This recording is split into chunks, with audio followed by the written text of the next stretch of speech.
The Mariners homestand continues on a gorgeous night for baseball. The Mariners welcome to town the Philadelphia Phillies. Mariners TV is presented by PIMCO. We welcome you to the corner of Edgar and David inside T-Mobile Park. Aaron Goldsmith and Ryan Healy. And Ryan, we know about the gauntlet that is the month of August for the Mariners. Look at just recently for the Imps. They played the winningest team in baseball in the Brewers, the top National League wildcard team in the Cubs, and tonight, an all-time heater for the Phillies. They've won 9 in a row. They're making a bad habit out of welcoming really hot offenses into T-Mobile Park. I guess the kind thing that we can welcome here is T-Mobile's not the best hitters park, and the Mariners pitchers have pitched really well here overall. Well, they'll need more of that today to cool down a red-hot offense in the Phillies. We take a look back at what happened over the weekend against the Chicago Cubs. Some really exciting moments, a couple of walk-off wins. Friday and Saturday delivered some theatrical moments. Leo Rivas came off the bench on Friday to absolutely spoil the introduction to T-Mobile Park for the Cubs. And then Saturday, you just never felt like they were out of it. You had the expected Cade Anderson debut coming, and then Randy Arozarena decided to steal the show, hitting a walk-off home run. Tremendous day. Yeah, it was the Randy Arozarena game for sure. All right, so the Phillies come to town now. They're just 3 games outside of first place in the National League East. They've won 9 straight games. Yeah, they have been an offense lately that isn't hitting a ton of home runs, and you're going to see this Schwarber walk-off from yesterday to extend the win streak to 9 games. But they're walking right now. They are getting on base. They're passing the baton, and they have some hitters in this lineup that are really hot.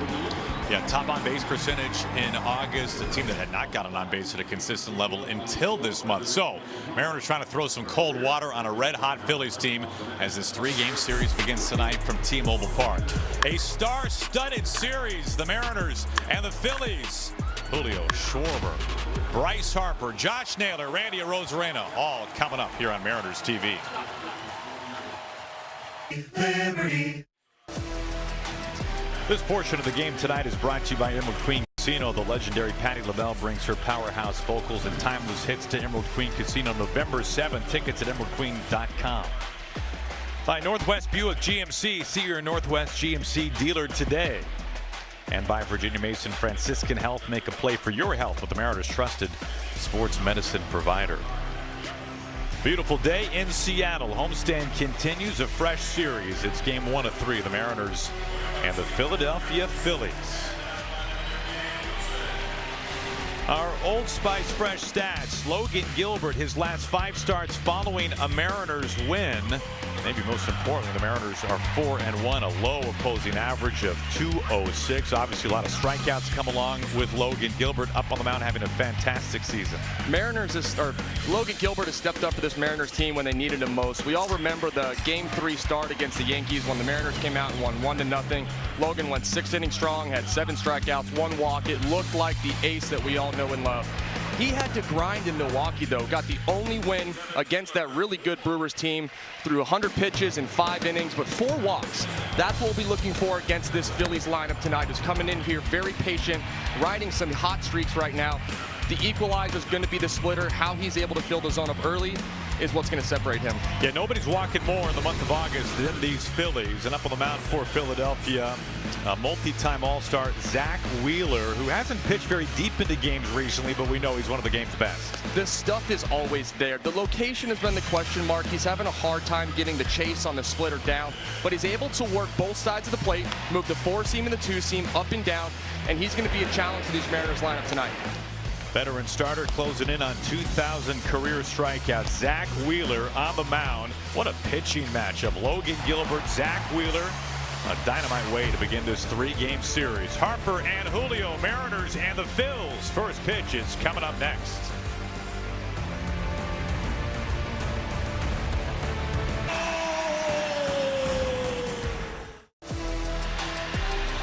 Portion of the game is brought to you by your local Ford dealer, home of the F-150, America's best-selling truck for 49 years. By Global Credit Union, powering the new Seattle Mariners cashback credit card. Apply for yours at globalcu.org. And by Steel Battery, quiet, powerful, ready for your yard. Mariners and the Phillies beginning this 3-game series, and both teams trying to close in on first place in their respective divisions. Mariners have been able to gain some ground.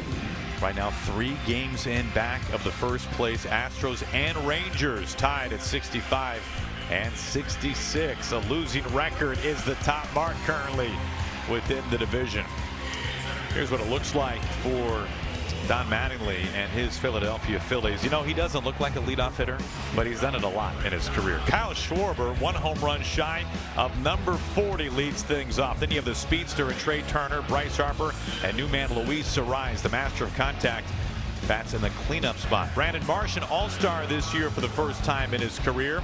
And veteran catcher JT Realmuto can still really throw behind home plate and bats 8. Phillies have won 9 in a row. It's up to Logan Gilbert to try to stop them here tonight in the opening game of the series. And there's no secret, the splitter is going to be the pitch he goes to, especially against these power left-handed bats the Phillies are bringing into town. He's going to have to keep that splitter away, but also establish the fastball early in the game. If he starts falling behind and gets into hitters' counts and has to throw the fastball, that's when this lineup gets really scary for the Phillies. A deep arsenal for Logan Gilbert, throwing harder now than he was earlier in the year. The defense behind Logan Gilbert, rookie Brock Rodden is out there at shortstop. Weston Wilson once again getting the start over at third base. He has been anchoring that position since Brendan Donovan landed on the concussion IL.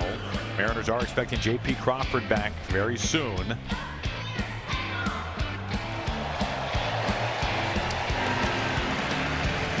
Major League home run leader Kyle Schwarber. He's homered in back-to-back games. Well, you know this with Kyle Schwarber. He walks and he hits homers. It's a simple game plan, and he does those two things better than most everybody. He's not going to get cheated, that's for sure.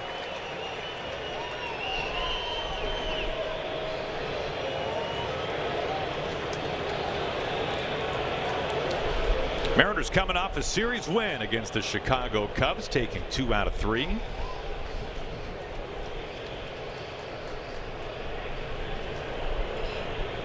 Logan all ready to go, and the tall right-hander's first pitch of the ball game rips a 99-mile-an-hour fastball inside and makes Schwarber a little uncomfortable right away. Hello. Making sure he's not digging in too deep there. He knows his last homer, or his last at-bat, was a homer yesterday. An incredible come-from-behind walk-off win for this Phillies team against the Cardinals. That finds the corner at 98. Pitching him in. 1 ball and 1 strike. And what a ride it has been for this Phillies team. They fired their manager in April, Rob Thompson. Don Mattingly has taken over. A team that has kind of underproduced offensively for a lot of the year, and now they are really swinging it, and maybe more than anything, they're really taking ball 4. They've done that better than any team this month. It seems like when one guy gets hot in this lineup, the rest of them follow. No one's trying to swing for the fences anymore. A ton of strikeouts in March and April to start the season. The approach has really shifted as the year's gone on. This is just low. Don Mattingly now overseeing things. He was on the bench last year for the Toronto Blue Jays. John Schneider's bench coach.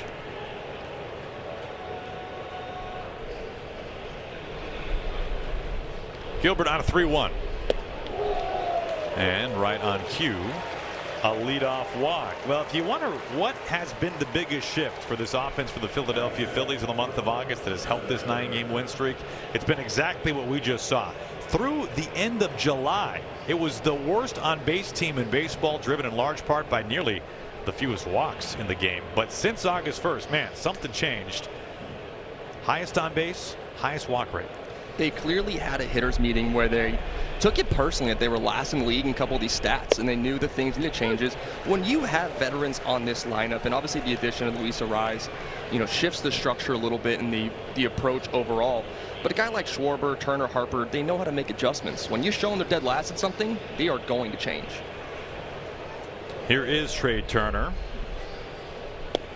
Yeah, guys, it really is intentional, the decrease in strikeouts, the uptick in the walks. They had that team meeting at the end of July. Don Mattingly pulled the team together. Kevin Long, the hitting coach, the players. Kyle Schwarber saying everybody had a part. Have a plan, pick zones, pick pitches, and don't bail on your approach. Naylor gives this a look, but it's into the crowd. I mean, it has to be a really good team meeting to go from 30th to 1st. I mean, if they went from 30th to 20th, you say, like, hey, that's good improvement. Well, Aaron, it's so easy to find numbers nowadays, and quite frankly, the hardest part is the execution in the batter's box. That's a decision that each individual has to make, that I'm going to think a little bit smaller, try to do a little bit less, and trust the player behind me. 2-2. They obviously have many very talented and veteran hitters, and they're probably saying we should have had this team meeting in June. Selectively aggressive is what I kept hearing over and over again from the players.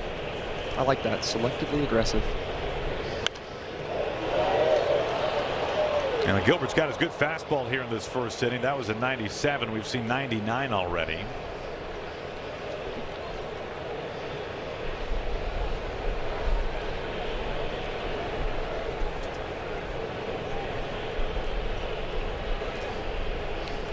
Two coming. Swing and a miss. Beats him up and in. A 98 miles an hour first strikeout of the day for Logan Gilbert.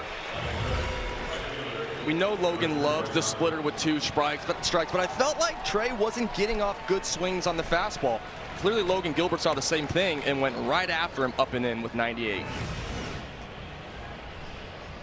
1 out and 1 on for the 2-time MVP Bryce Harper.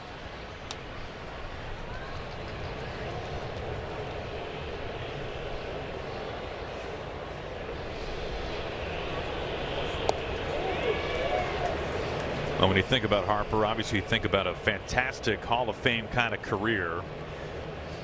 And for Harper, closing in on 400 career home runs.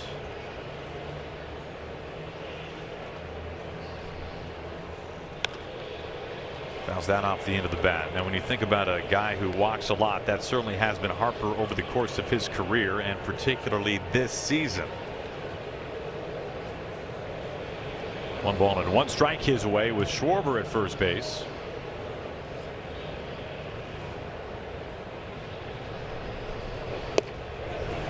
That is just a little bit low. That was close. 99. Logan wanted that pitch too.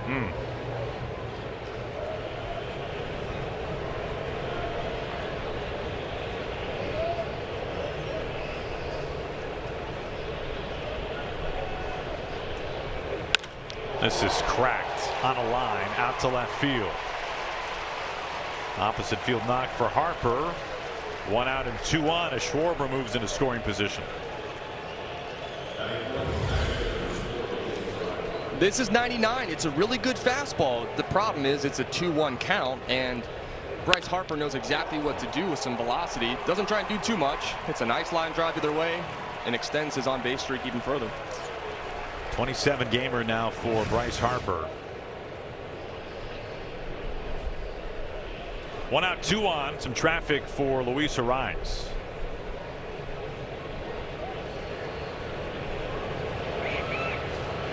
Now we saw Ariz earlier this summer here at T-Mobile Park with the Giants, a 1-year deal with San Francisco, and the way the Giants season was going, you knew that he would be dealt at the deadline, and in fact he was. He makes his way from the Bay over to Philadelphia.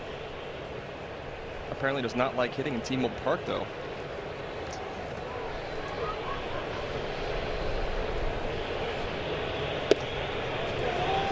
There's been some close misses for Logan Gilbert here in this first inning.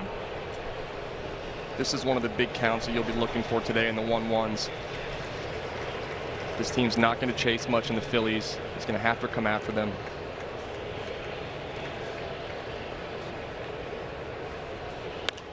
Ariz, the highest batting average in baseball right now, the lowest strikeout rate in the majors by far.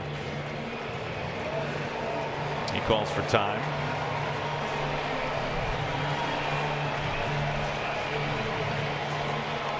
The contact rate outside of the strike zone is at a whole nother level. Incredible compared to the league average. And he just got a piece of that. Got Cal a little bit, it looks like. He's shaking his glove hand. It's almost an art form the way that Ariz is able to foul off pitches like that. He's able to let it travel so deep, stay inside of it, and just kind of flick one over to the third base dugout. And that doesn't feel good for Cal Raleigh right there. It's a foul ball off his left wrist in the first inning. Very similar guys to Ichiro. No doubt. 1-2. Well, he shoots this the other way. Rosarena plays it on a hop, and the Phillies have him loaded right away. So a walk and a pair of singles.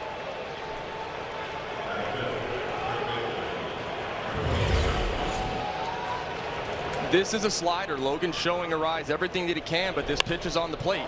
Not like it matters a ton with Arise because he has great out-of-zone contact as well, but fortunately his ball hangs up long enough where Schwarber cannot get a good enough jump to keep him at third base. What we are seeing is what they have been doing in this 9-game winning streak. Runs per game 7, a batting average of .321. They have collected 100 hits in 9 games. They are averaging 11 hits a contest and only 9 homers. This has been the ultimate pass the baton kind of team during this winning streak. Yeah, there's no doubt. They're willing to trust the man behind them. Situation like this, putting pressure on the defense, pressure on the opposing pitcher.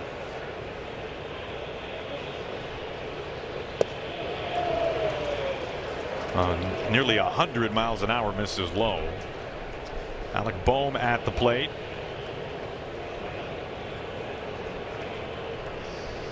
Alec Boehm, one of the hottest hitters in this lineup this month. Don't let his overall season numbers deceive you. 1-2. He is a fairly extreme ground ball hitter. And Logan would love one of those right now. He is bouncing to 17 double plays, tied for the most amongst all Phillies hitters.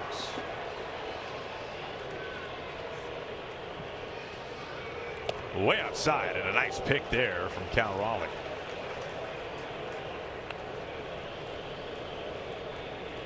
Gilbert in trouble in the first. Next pitch will be number 25. 1 out and the base is loaded.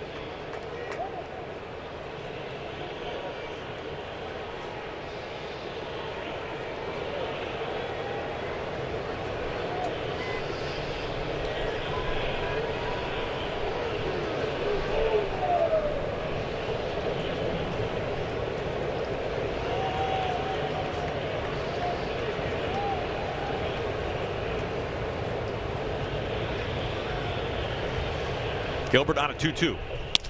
Ground ball weakly hit. Young only play over to first base. They get the ground ball but not hit hard enough because of that broken bat. A run does come in, but there are 2 outs. Schwarber's leadoff walk comes around to touch home.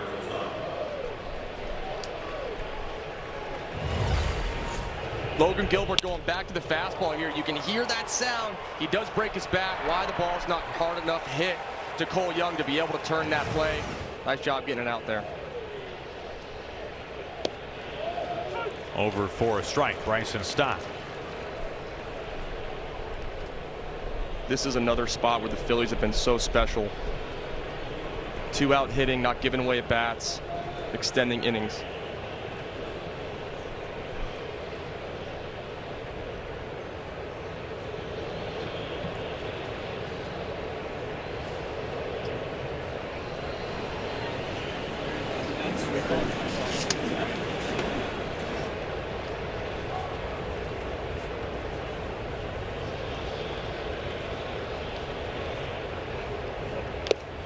A wave and a miss on a splitter over the plate. 0-2 on Stott.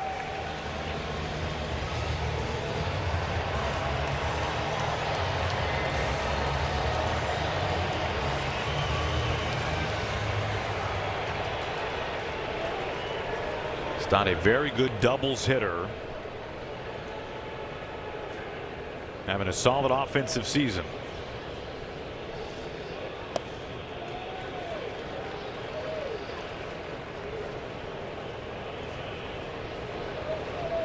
Phillies overall this year 10th in baseball in the runs per game. Just outside the top 10 in home runs. Certainly helped out by the 39 hit from Schwarber. 2 outs, 2 on. And he rips it past him at 98. And Logan Gilbert, a little bit of a messy first, but limits the damage to just a single run. He strands a pair. Mariners TV is presented by Pimco. Randy Rosarena leads it off when we come back.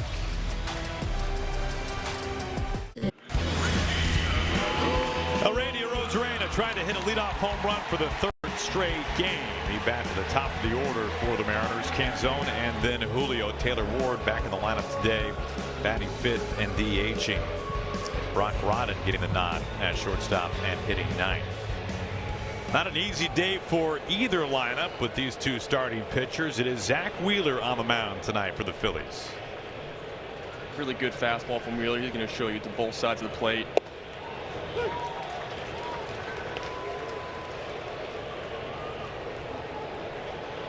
Sub-3 earned run average for Zach Wheeler. A lot of first pitch strikes this season. It was a late start to the year for Wheeler. Did not make his season debut until the back end of April. If you remember last year, it was a really scary thing for the Phillies. He went on the injured list in August, and it was revealed that he had a blood clot, and that ended his season and made for a delayed start to this year for Wheeler, one of the game's best starting pitchers. But he is healthy and back up on the mound. A very good thing for the Phillies and for baseball. If you remember his season debut for this year, the Phillies were 8-18. And they were on a 10-game losing streak. And he came in, was able to stop the bleeding, and ever since they've been 65-40. So you can't tell me that this ace doesn't mean much to this Phillies team. He's certainly been a big help for Don Mattingly, taking over for Rob Thompson. That's a strike, scrapes the inner black, and it's 3-2. Now Saturday, Randy hit a leadoff home run. Of course, also walked it off with a home run. Leadoff home run yesterday for Randy as well. Check swing foul.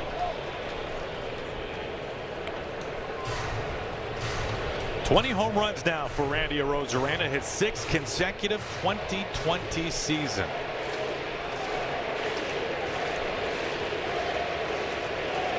Wheeler's 3-2. Off the plate and ball 4. StatCast powered by Google Cloud. A closer look at what Zach Wheeler throws. He's got a lot to offer here. Almost split the plate in half, because he's going to throw the sweeper, the 4-seamer, and the cutter to his glove side, which is outside to a righty. And then he's going to throw the 2-seamer and the split finger inside to a righty. He's going to mix and match locations all day and change speeds to try and keep these hitters off balance. Inside with the heater, for the cutter rather, to Dom Canzone. Yeah, both these starters have tremendous splitters, and both really can hum the fastball as well.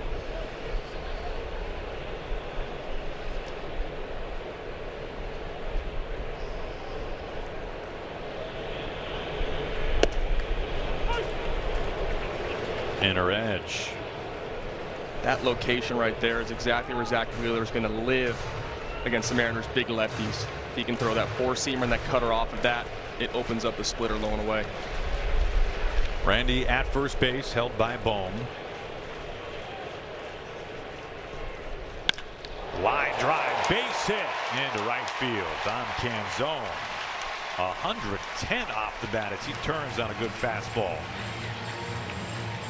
Well, we're talking about that split finger for both starters. The insurance you get brought to you by PIMCO Insurance. When you look at the lowest opposing batting averages on splitters this year, we're looking at two of the toughest, Gilbert and Wheeler, 152, 162 respectively. So what you're telling me is neither one of these lineups will be sitting splitters at any point in time. Avoid the splitter. You want no part of it. Hit the fastball like Dom Canzone. So traffic for the Mariners and for Julio. And Ben's in for strike 1. Julio's one of the few Mariners that didn't have a ton of fun over the weekend. Looking for a bounce back effort of getting hot against a really hot Phillies team.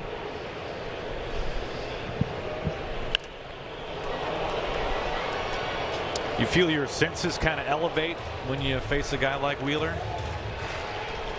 Yes and no. You have to simplify it because everything that Wheeler throws is really good. The pitch that Julio just swung at is the one that's been getting him in trouble. It's the fastballs in that he's not getting the barrel to at all. Oh, man! A missile! Julio! 3-run laser to left!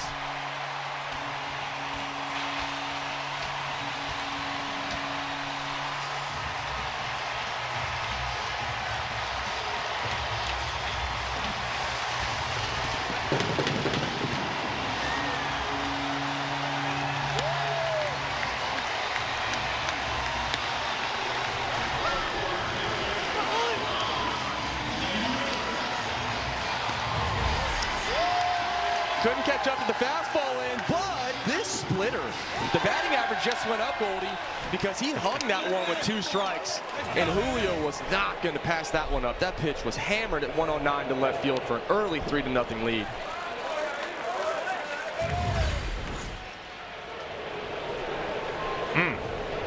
Just a frozen rope to left field. It's a great way to start off the night. Bullpen's got some energy early tonight. 1 ball and 1 strike to Naylor. So look for the hanging splitter. Apparently. 20 homer seasons in each of the first 5 years for Julio. This ball ripped into right field. And short hop in the wall. Naylor chugging to second. Strong throw. Harper tag and save. And Naylor might be hurt. Lost his helmet and collided with Turner covering the bag.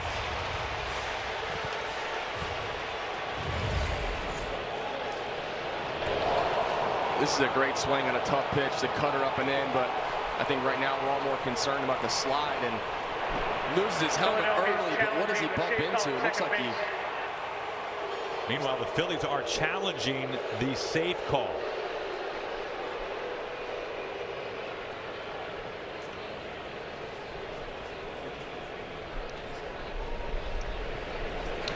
Did he get tagged on his hair?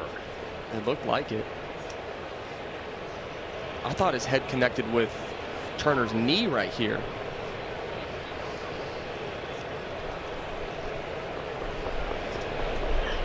And then he just runs right into the inner leg of Trey Turner. See those ripples on Trey's knee right there. He's got a pad on there, but he didn't like Naylor's reaction to that contact.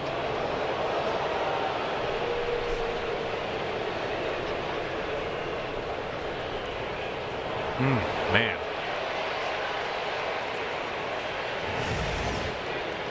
Our Mazda's manager challenge. Phillies thinking that Naylor is out. Last thing the Mariners want to see is another player have to exit the field and land on, well, not to get too far ahead of ourselves, but have to exit this game. That did not look pleasant at all.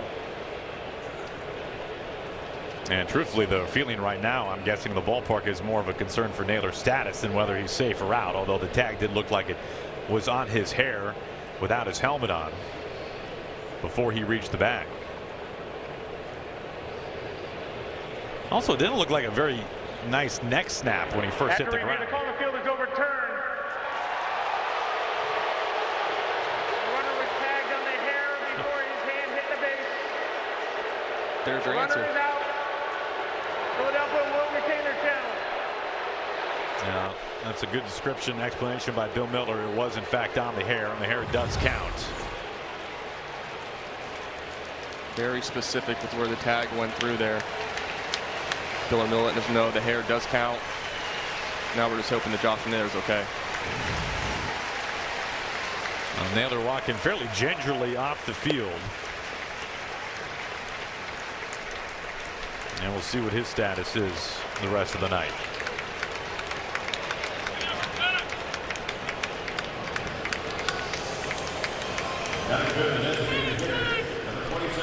First out of the inning for the Mariners.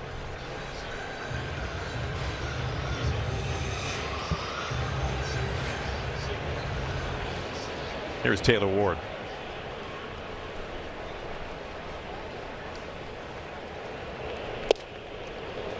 Tell you what, something to not be overlooked on that play. How about the first baseman in right field in that throw? I mean, that was pretty something. Harper, of course, was in the outfield in his career, earlier in his career. Then had Tommy John. They moved him to first base. And now with Luis Ariz coming over to the Phillies, a lot of shuffling defensively, and it has moved Harper back to right field for the first time in a long while. Complete willingness on Harper's part to want to do so. He was the one asking for reinforcements after the deadline, or right before the deadline, I should say. And he got it, but there was a request that came with it. Now that was pretty impressive. Guy who was drafted as a catcher. Or maybe a better way to put it, he was catching when he was drafted. I don't know if there was really an intention of him being a catcher in the big leagues. I don't think there was at all. He was drafted as a baseball player. He also threw upper 90s off the mound. There wasn't much he couldn't do. 3-2 to Taylor Ward.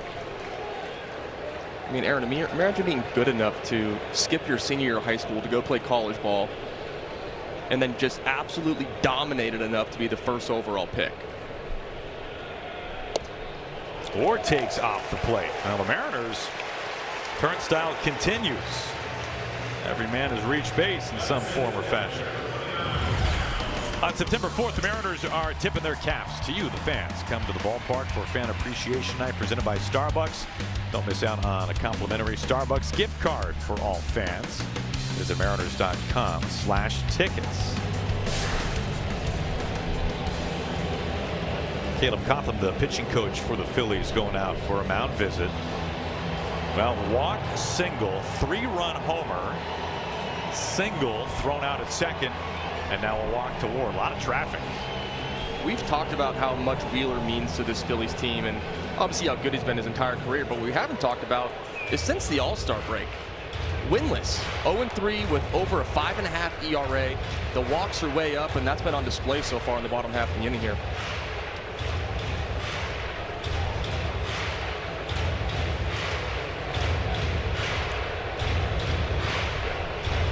Now facing Cal Raleigh.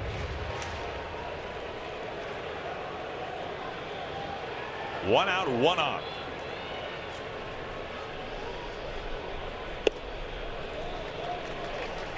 Really pounding lefties in with that fastball. And a good take from Cal.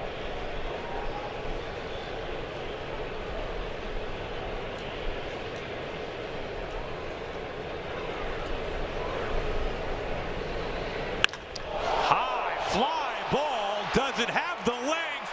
Harper is just staring. It's gone! A rainmaker, Cal Raleigh, and the Mariners hang a 5 spot in the first inning.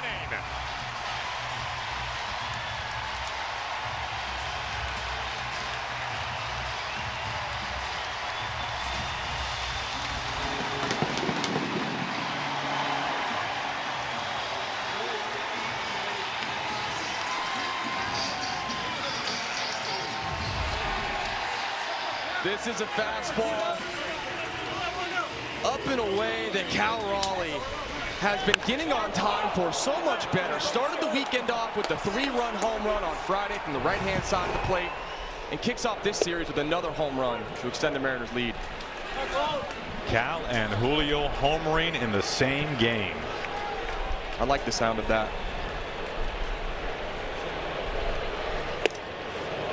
Up and in, 96, and a swing and a miss to Cole Young, 0-2. Well, not only a pair of homers, but homers with traffic. 3-run shot and a 2-run bomb.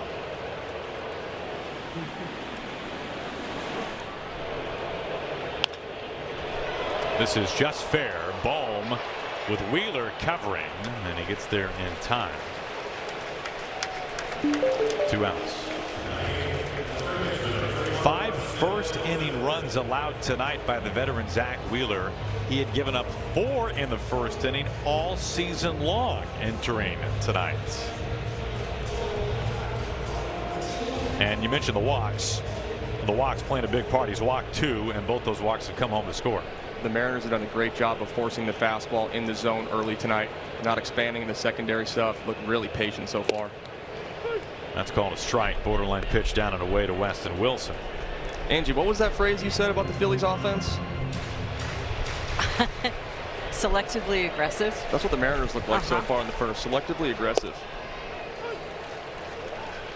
You guys talked about Julio and Cal homering in the same game. I'm like, and the same inning. I mean, this is, you know, we've said this a few times this season. This is what we've been waiting for, you know, for the guys that you need to get hot to get hot.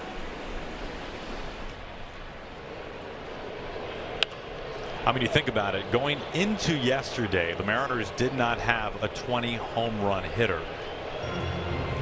Marlins, Guardians. the 2 teams remaining without a 20 home run hitter. So the Mariners can say they're off that schneid now. They got 2 of them now that Julio's also done it. And Naylor talking with Dan Wilson. You guessing this is about how he's feeling in his status for tonight? What do you think? It looks like Dan's trying to read body language. Can't get a great look at Naylor. Knowing Josh, though, he's definitely fighting for himself, telling him, let me stay in this game. Staff's going to have to make a decision on that.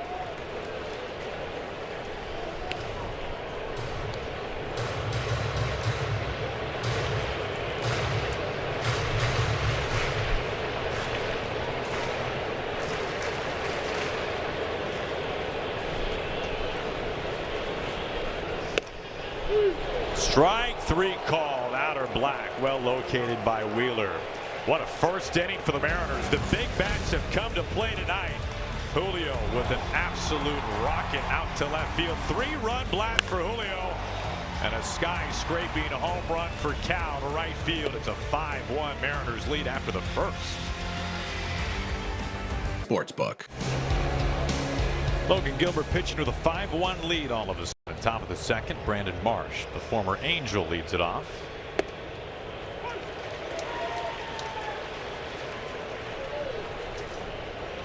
"17 home runs this year for the Phillies outfielder. It's a new career high. An all-star this season for the first time.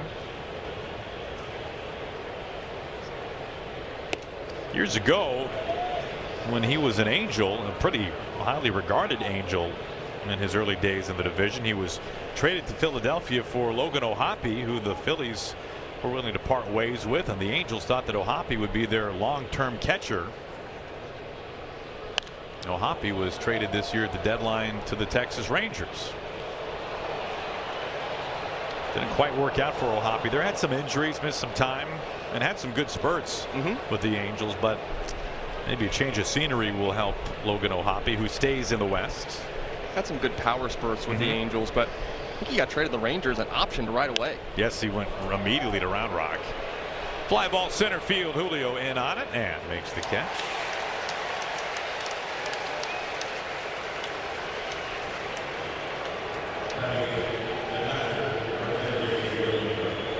There comes JT Realmuto, 3-time All-Star catcher.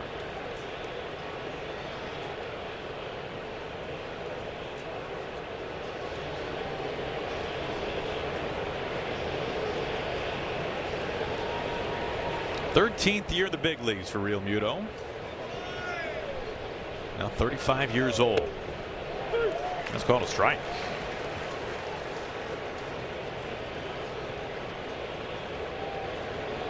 It's amazing. You look at the arm strength numbers for catchers year in and year out, and his just stays the same at the top of the list. It's remarkable.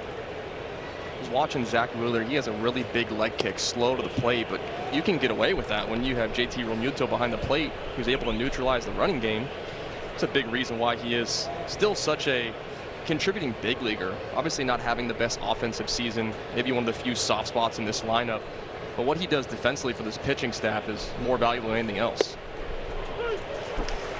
Realmuto, I mean, it looked like he challenged that, and he challenged it pretty immediately, didn't he? He hit the bill of his helmet, but home plate umpire never confirmed.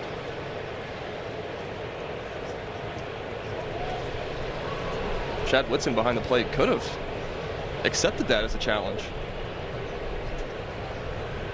I think the Phillies would have lost a challenge had it been granted.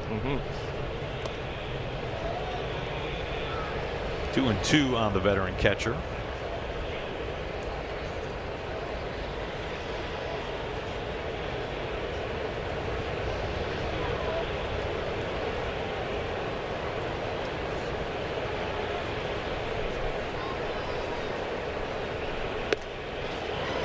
Missing outside.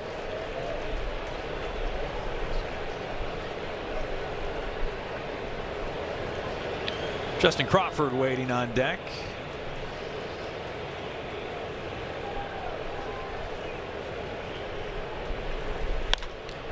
Ripped out to left. Arozarena giving ground, and it's gone. Skips past the Phillies bullpen. Number 9 on the season for JT Realmuto. Phillies get one of those runs back right away.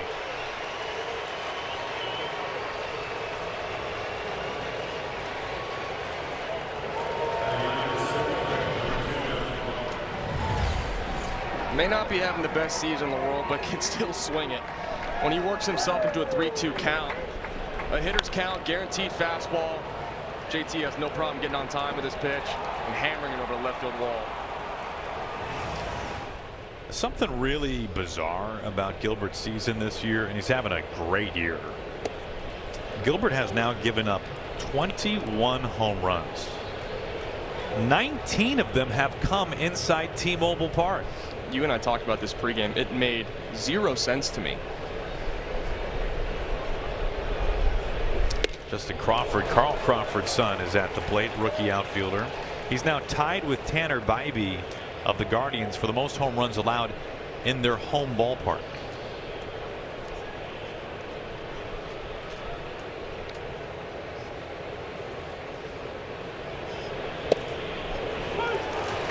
One and two. 2 home runs on the road, 19 at home. If it was the other way around, it would make more sense. Based off of what Mariners pitching staff has done this season, yes. Fly ball center field. Julio right there. 2 outs. Now, what's going in Gilbert's favor, he doesn't walk many. Overall, doesn't give up a ton of hits. A very low batting average at home, barely over 200. So you get a lot of solo home runs, but nonetheless, still pretty odd puzzle to try to solve on that one. And now that I'm watching Logan closer, obviously today being here, the velocity is certainly higher, and it's been trending up as the season's gone on. But it does seem like the command of that fastball isn't as sharp as it usually is, and he's doing a good job of getting ahead, but as he gets into the middle part of the counts, it looks like he's almost overthrowing and yanking fastballs. Lands that slider down and in on Schwarber for strike 1. Schwarber walked and scored back in the Phillies first. A chance at some point this year for his 4th career 40 homer season. Mariners will hoping it won't come in these 3 games. He has homered in each of the last 2.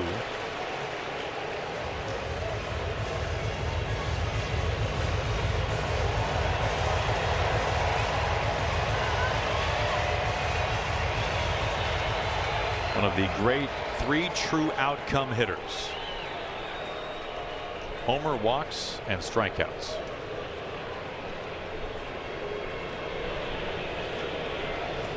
The 0-2. Broken back grounder. Young over there. Realmuto's home run gets a run back for the Phillies. The Mariners lead it 5-2.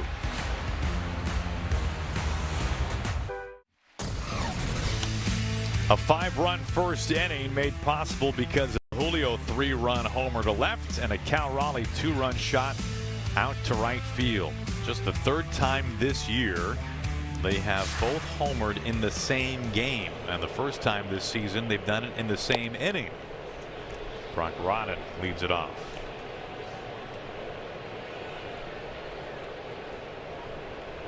Those 5 runs in the first, the most scored in any first inning this season by the Mariners. 0-2 on the rookie switch hitting shortstop. Felt like they came into this game with a really good game plan for what Zach Wheeler was going to do to these hitters individually, and the execution was really high.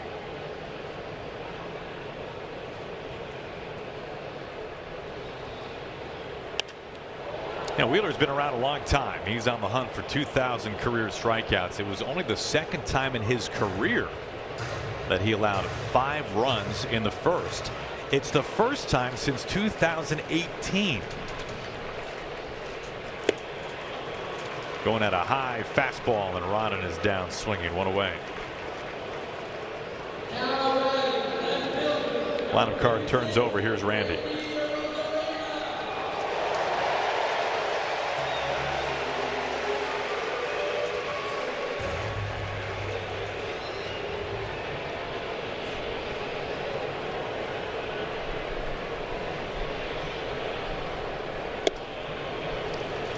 Hey, think about the 2020 season this year for Randy, and more specifically the 6 consecutive 2020 seasons. He's one of only 5 players all time to accomplish that feat. I mean, it really is pretty remarkable, the consistency, and to do that you got to stay on the field, and Randy's done a very good job over the course of his career of being able to post. He certainly posts every single day, puts together professional at-bats, really bursted onto the scene in that COVID year when he was with the Tampa Bay Rays with that playoff run. Everyone knew who Randy Arozarena was. 1-2.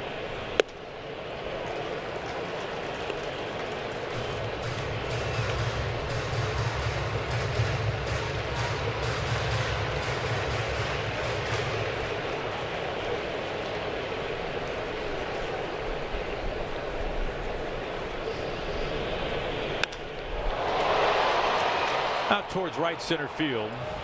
Crawford handles this one. 2 up and 2 down. A message now from Jack in the Box.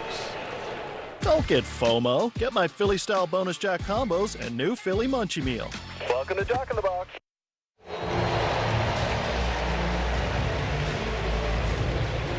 Here's Canzone. Something to look for, Aaron, with the veteran Wheeler and obviously Real Muto behind the plate. After the way the first inning went, they're going to have to make some adjustments. And I felt like the second time through with Randy right there, they were really trying to establish the fastball in and not getting away from the fastball that entire bat.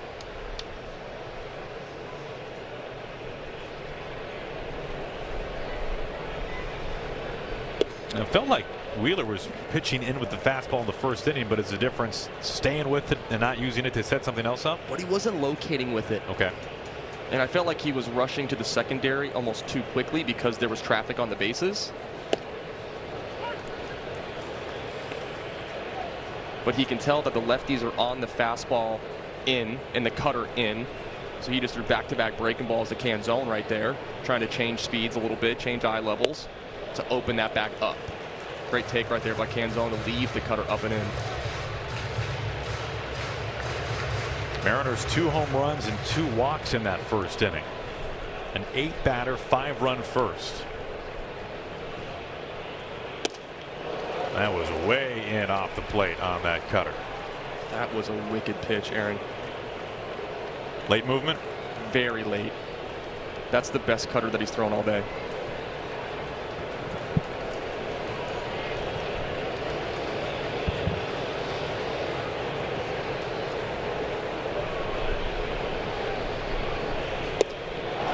That one disappears beneath the zone. Curveball gets a swing and a miss. Bounce back inning for Wheeler. A 1-2-3 second on a gorgeous night here inside T-Mobile Park.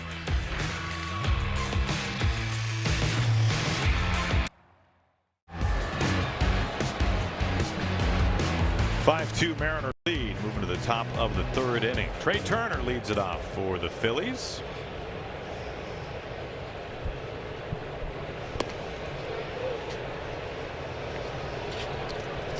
Turner in year 4 of an 11-year free agent deal with Philadelphia.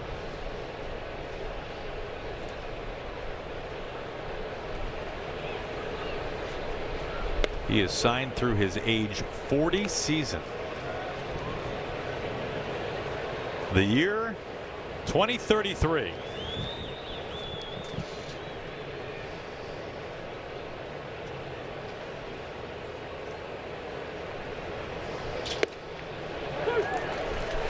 Fastball middle in, 2-1. Of course, he's had a very good career and historically one of the great runners of his era. Speedster, former 1st-round draft pick. Gilbert gets him off balance a little bit. 2-2. 3-time All-Star, won a World Series back in 2019 with the Nationals. Former batting champ back in 2021. He led all of baseball. He hit .328 that year.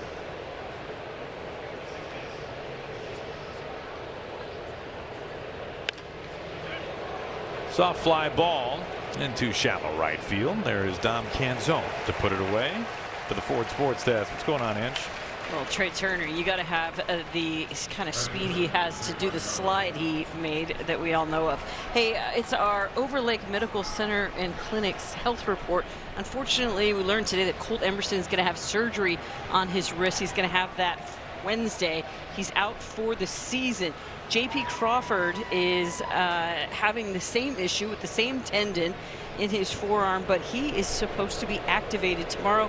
And guys, J.P. Crawford was taking balls at shortstop today, not at third, but shortstop, and only shortstop today. Well, we might see JP going back to his typical position of short. It'll be good to have him healthy and back in the mix for the Mariners, that's for sure. Harper looks at a strike. I had a chance to catch up with JP today during the batting practice today. I asked him about spread. I said, did you buy spread for the boys down in AAA? Guess what he bought? What do we have? A whole lot of in and out. The California boy stays true to his roots and treats the AAA squad to a really good burger. And a lot of them, I'm guessing. Yeah, there's no shortage. I should have asked him if he got like the whole truck and just had it backed into the stadium. Or animal style. I mean, you wear the hat? JP would look good in every hat. Yeah, he would. If someone bought me in and out, I'd wear the hat for him. Yeah. Down and in. Harper 3-1.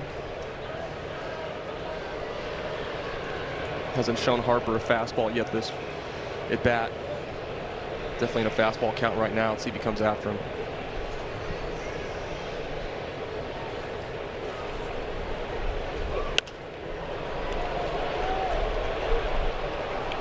Three and two now. Fouls away 98. Harper has been one of the kings of ball four this year. Fifth highest walk rate in baseball. Something the Phillies have done exceptionally well, especially this month.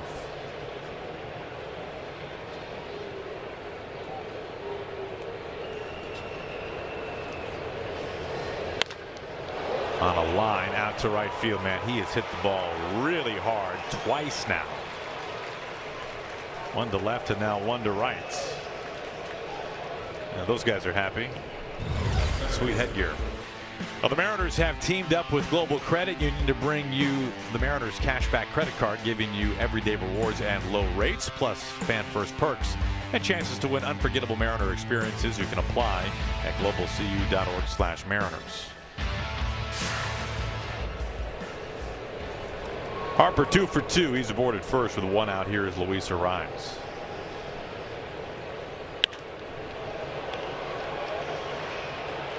This finds Dom Canzone in right field.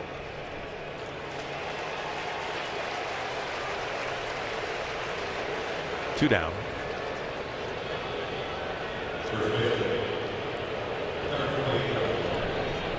Here comes Alec Bohm.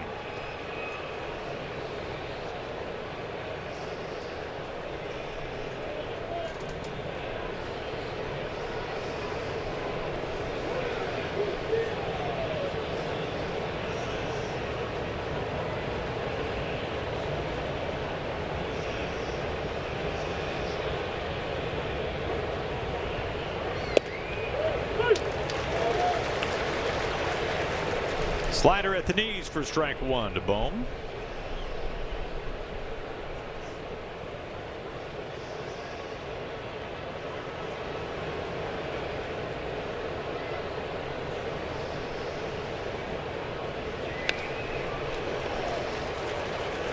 Still popping 98s from Logan. 0-2. Bowman RBI ground out back in the first inning. Phillies have scored one run each of the first two frames.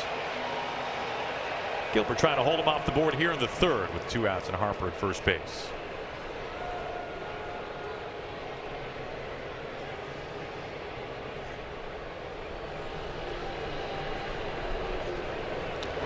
Wide throw. Harper dives back.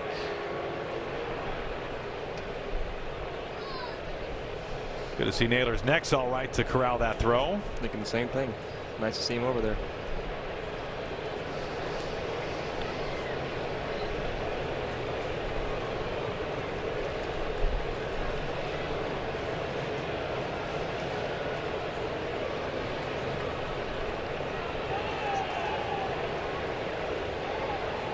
Gilbert steps off.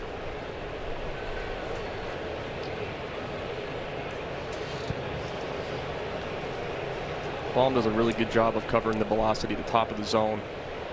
Gilbert can't beat him away here. That's where he goes. Splitter misses down and away.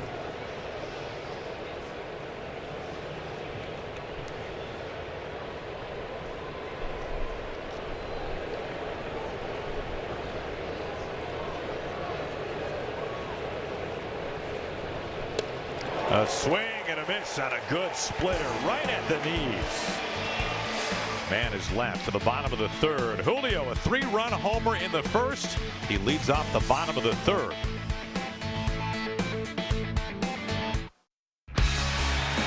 Tonight's Chevy Silverado drive of the game. You knew it was gone the moment you heard it. It sure was loud off the bat. I feel like when Julio hits them, they just get out in a hurry. That hanging splitter had no chance against Julio.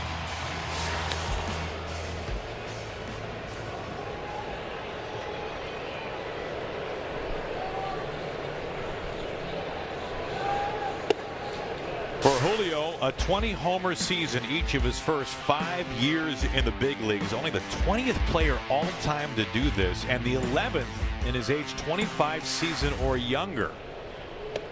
And 5 of the first 10 to ever do it are in Cooperstown. Pretty good company.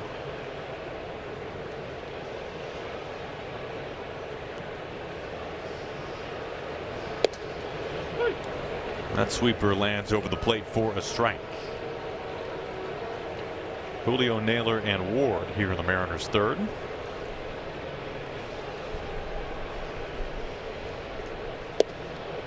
Julio has just one multi-homer game this year. That was on May 1st against Kansas City. It was a sign of things to come that month for Julio. A 10-home run month. Most homers he has ever hit in any month in his career.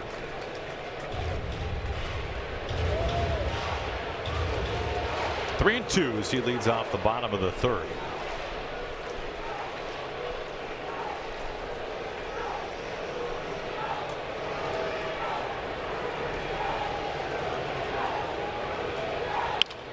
Into the hands, a ground ball. Turner has it clank off his glove, and Julio is aboard.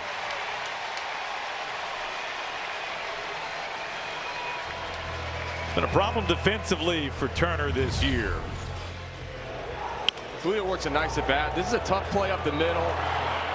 Trey looks a little bit late to the spot on this ball, and it got in on Julio. You can see he just kind of kicks off the top of his thumb there. Looks pretty off balance as well. Speedy Julio would have been a tough play anyways. That is Turner's major league leading 20th error.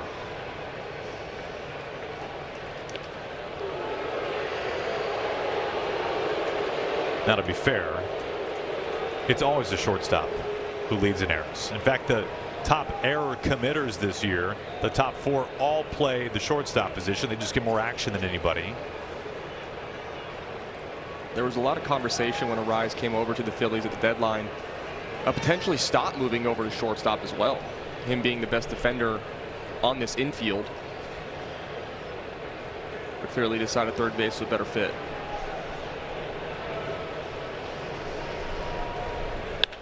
Naylor pulls this ball sharply down the line and into the corner. Julio is into third, and Naylor, you know what? Let's just hold it first this time around. What do you say? I don't think he had any intentions of trying to turn. A couple of really hard hit balls in play for Josh Naylor tonight. Josh has seen it well. This is a splitter. He hammered the cutter in the first at bat, but this one's over the heart. Look where Harper's playing. He learned after Naylor's first at bat. He's shading over the line, almost cuts this ball off, but is able to get to it so quickly that neither Julio can score or Naylor can get to second base. Well, the Mariners in business here. The error and the single. Here's Taylor Ward.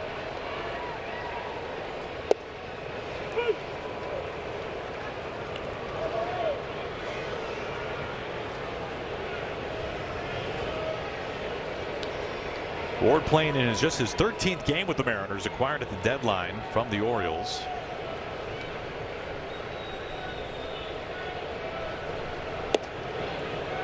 1 ball and 1 strike. I have the feeling we still haven't seen the best from Taylor Ward yet this season. He dealt with some lower extremities injuries on the last road trip, battled through. Well, this is a situation you got to cash in. There's no argument there. First and third, nobody out.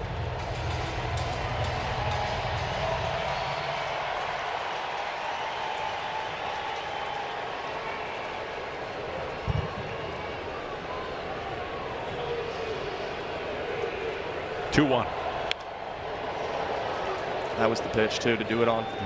Fastball up out over the plate. You think it's sac fly? Yeah, that was the pitch to be able to hit a ball in the air to center field, right center. Now it opens up the breaking ball away or the two-seamer in.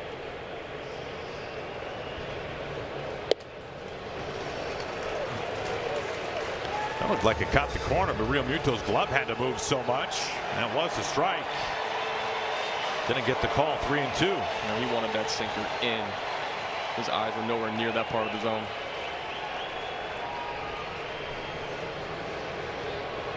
Here it comes to Ward. It is off the plate, and the Mariners have him loaded. It's the 3rd walk drawn by the Mariners, and it brings up Cal Raleigh. Hits last time up. A towering home run to right field. The fastball has not been beating him. Now this is the 4th game in a row that I've seen live where he just looks like he's in a better position, on time more frequently, doing damage from both sides of the plate. It's a really good sign for Mariners fans. Well, the Mariners can really open this one up here in the 3rd. Bases loaded, nobody out.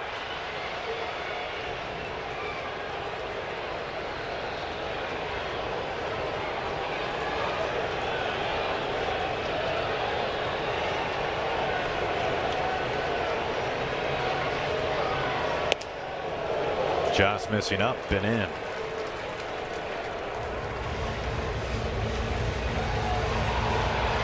Julio at 3rd, Naylor at 2nd. Taylor Ward just walked. He's aboard at first base. The 1-0. It kicks away from Real Muto. Julio scores standing. It's a 6-2 Mariners lead.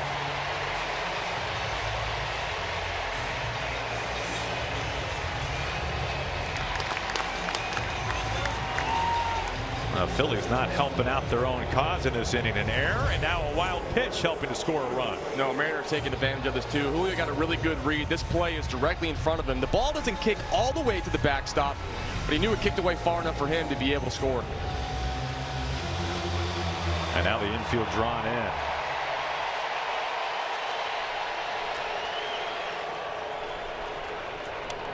Almost takes his legs out. Wheeler has walked 10 batters in his last 3 starts. He's already walked 3 batters tonight. And Cal Raleigh staring at a 3-0 count. We've seen a pretty bipolar pitcher tonight so far. The 1st inning was really good. The 2nd inning, great command. So far this 3rd inning doesn't look like he has great feel for secondary. He's not locating the fastball either. 3-0. Taking a strike.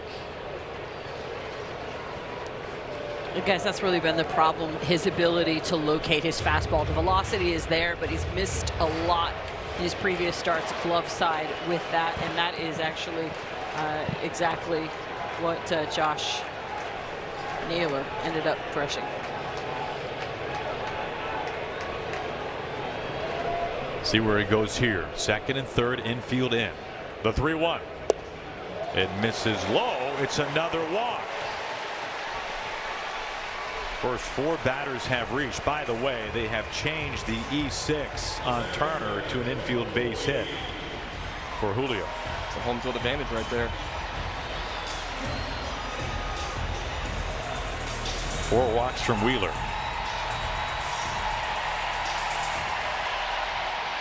Bases loaded again, and the Phillies keep the infield in. Young ground ball. Bohm throws home. Naylor is out.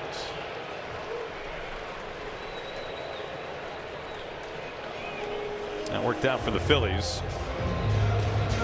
Only the first out of the inning.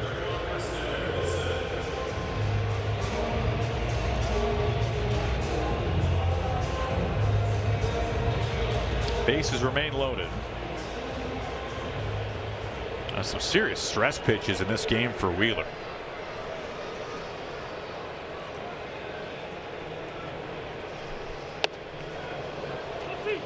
He goes around. Weston Wilson at the plate.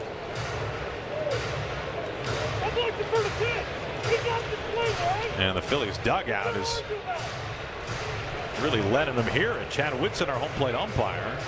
I'm not sure. I mean, he did appeal to first base, unless they just didn't like the call from Brian Walsh, our first base umpire.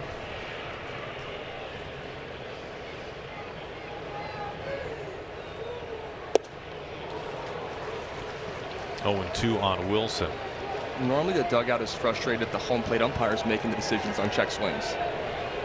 They appealed and got the strike call. I'm not sure what they're upset about.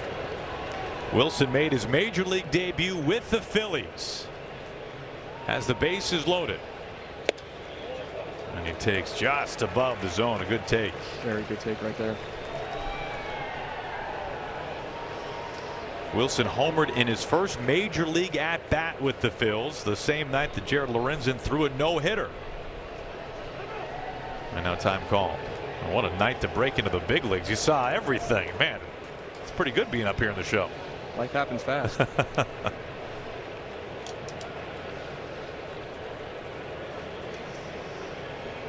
One out, bases loaded. Having a battle here.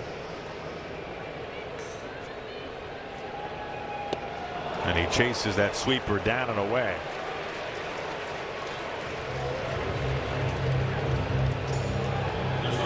Two outs. Tough at bat. Wheeler, I felt like, had the pitches working here. Wilson helped him out on the 0-0 sinker in, but opened up a chance for this 2-strike sweeper away. Well, you'd really like to get more than just the 1 run so far this inning. Bases loaded for Brock Rodden.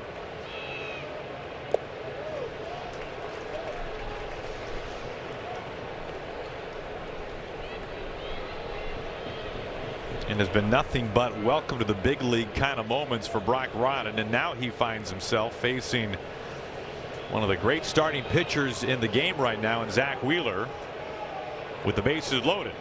Wheeler kind of had his way with Rodden the first time through, but I felt like Brock has looked the part so far. He's been in some big moments against the Astros, especially first week in the big leagues, and has come through in clutch.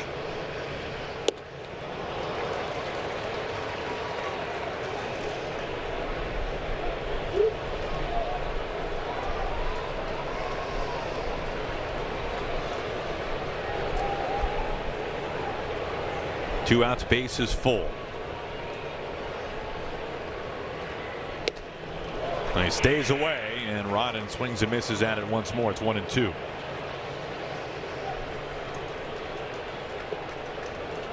Now Rodden has had some impressive moments early on in his big league career. Base hit in each of his first 6 games in the show. Looking for his first hit at his home ballpark here in Seattle.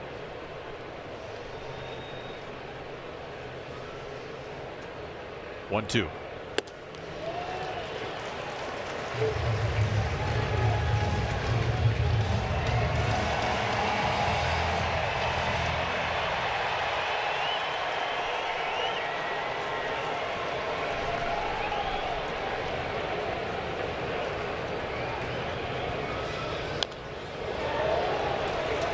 Now the Mariners had the first 3 batters reach. The infield base hit from Julio, the single by Naylor, Ward's walk.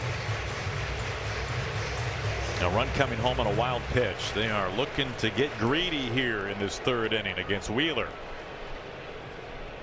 2-2 again.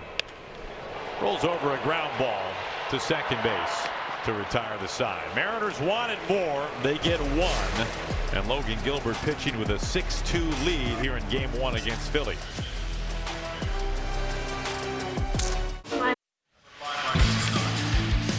Well, tonight was the Mariners card show ticket special. 600 Mariner fans and card collectors making their way up to the sunshine high above home plate tonight. Man, what a cool event. You got $1,000 on you? I'd like to buy a Griffey rookie card. That is sweet. How many Ryan Healy cards do we have in the collection back at home? They're given away for free at this point. No, come on. I got plenty in my drawers in my desk in my office. My kids will use them sometimes. They call them telephones. They're like, look, it's Daddy. Here is Bryson Stott leading things off.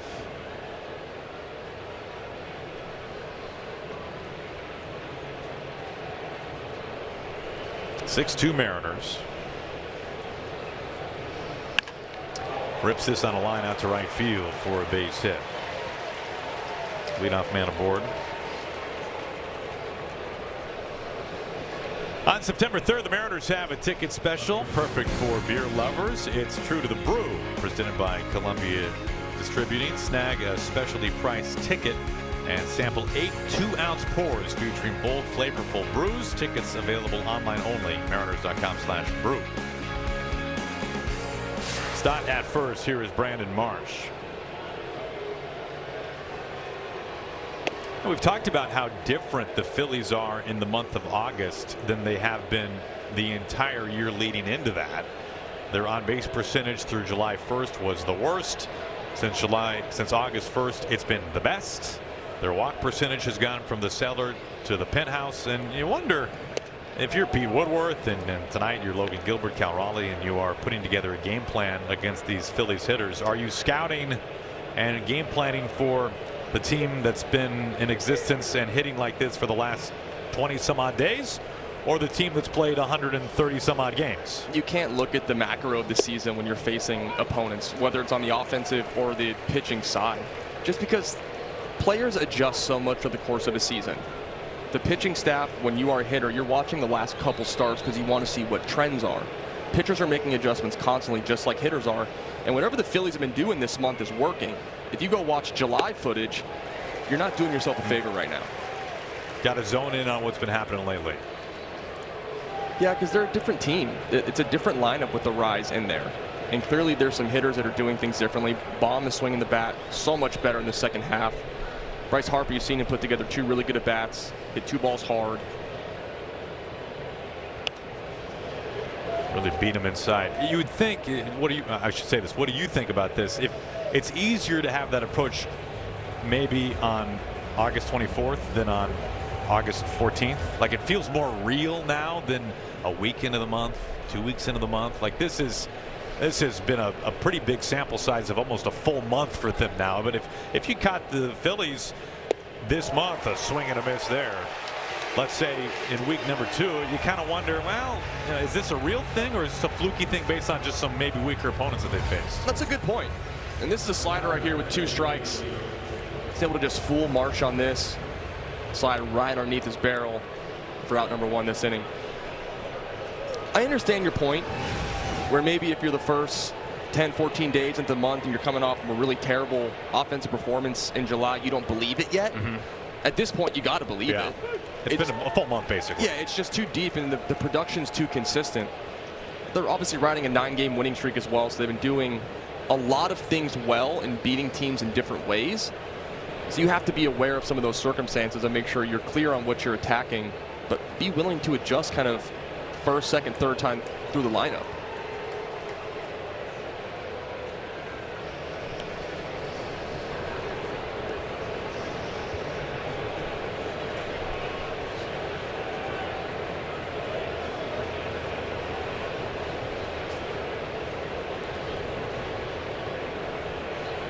Stop the runner at first base. Up and in. I'll tell you the biggest thing that would have jumped out to me as a hitter going into this game. You're facing 2 aces, but they've been walking a lot of guys the last few games, especially the last start. So you're telling me they're not around the zone that much. You have to come in this game patient.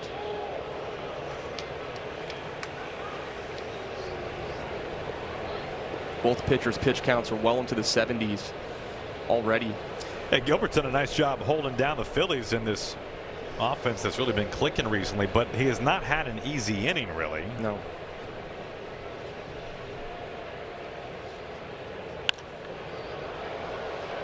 This will help. Rodden drifts out. Rookie shortstop backpedaling and makes the catch. Okay.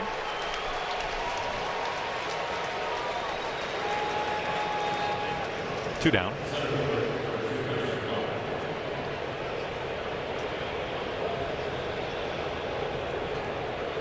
.29 pitches in that first.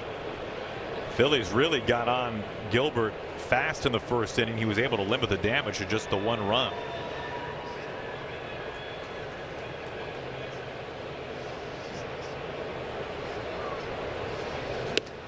Crawford takes inside. Both of these starters are having big misses with the fastball so far. Velocities look good for both of them, but the command is just not there.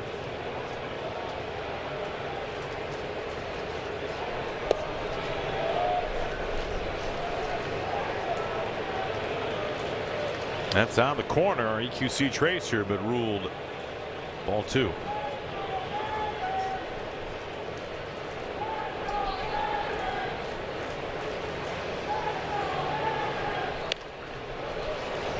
.97 down and in, fouled off. Keep an eye on Bryton Stott over there at first base. 23 bags on the year. I'd pick a spot right here in the 2-1 count.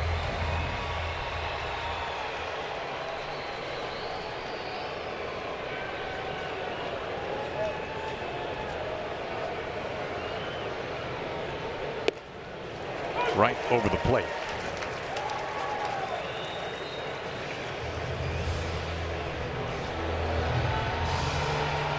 Almost 80 pitches for Gilbert with 2 outs here in the 4th. Trying to finish off Justin Crawford. Top of the order is next.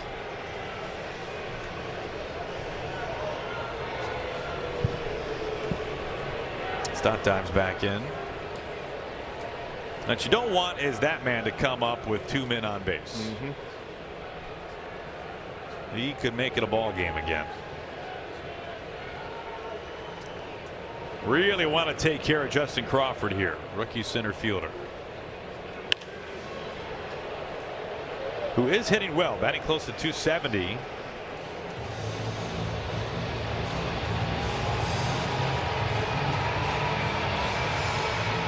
Strikes out below league average, does not walk much at all.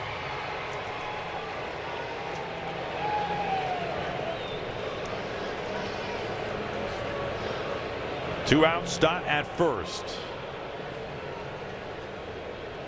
Another 2-2.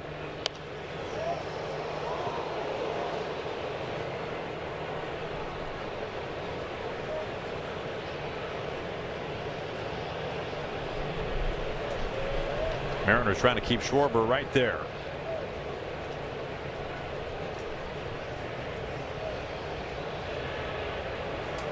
The next 2-2 pitch. Another foul ball. Lengthy at bat here for Justin Crawford. It will be at least an 8-pitch at bat. And a lot of heaters. Yeah, 6 out of 7 pitches have been straight fastballs. Does he throw a wrinkle in here? Stott takes off. Center field, Julio backpedaling a little bit. And Gilbert able to leave Kyle Schwarber on the on-deck circle. And Strand Stott on the bases. To the bottom of the 4th inning. Top of the order is due up. Randy Arozarena will lead it off. At T-Mobile. Through 3 innings, 6 hits allowed by Zach Wheeler. The Mariners been in the zone and making contact. Yeah, you pair 4 walks with this as well. The Mariners doing a really good job of forcing Zach in the zone, but not only that, but doing damage when he's in there. In off the plate, ball 1 to Arozarena. Top of the order for the Mariners here in the 4th inning. 5 runs in the first for the Mariners, the most they've scored in any first inning this season. Right there on the corner. Next pitch will be number 80 for Wheeler.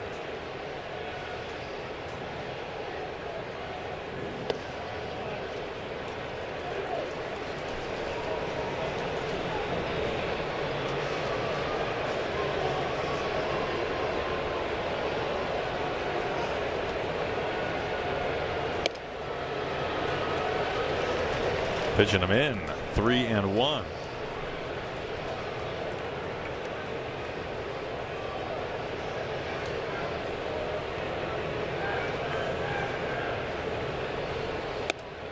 That backs up on him. Another walk drawn by the Mariners. That's the 4th, making the 5th tonight for the M's. Message now from Hyundai. Enjoy your new car. Thanks, gotta run. Okay, bye. Deal so right, it almost feels wrong. The Hyundai Getaway Sales Event. Leadoff man aboard for the Mariners in front of Canzone. Season high 6 runs allowed tonight for Wheeler. More walks than strikeouts. That was a close one, and it goes in Wheeler's favor. Dom a home run shy of number 20 on the year.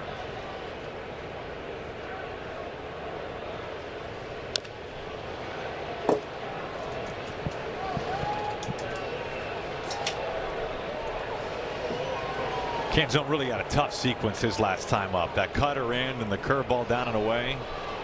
That was the 2nd inning when Wheeler looked the most locked in on the day. He was throwing the cutter off of the sweeper. Nice job spoiling the pitch there. The question I have, Aaron, is with the pitch counts climbing the way that they are, first game of series, there's a chance that both of these lineups can get into the bullpens early, and neither team coming off an off day. Phillies had a travel day yesterday. See what the bullpen depth looks like.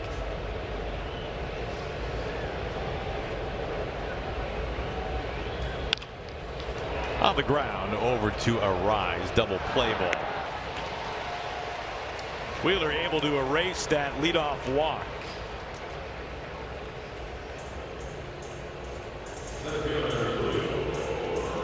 Two down, bases empty for Julio. Home run number 20 back in the 1st inning. Julio a 3-run shot. Cal Raleigh a 2-run homer in that 1st.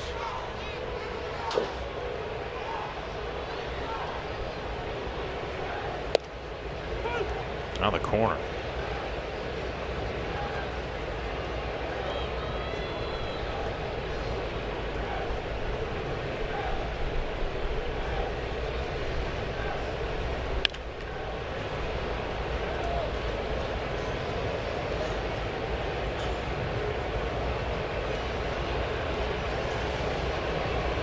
You know, we saw that graphic of all the hits over the plate, and yet every pitch I feel like we see from Wheeler is either on the black or off. But the Mariners have made the most of the pitches that have caught the plate as, another one gets by Turner. And he's been wearing the bullseye from Julio. That's the 2nd one he hasn't been able to handle.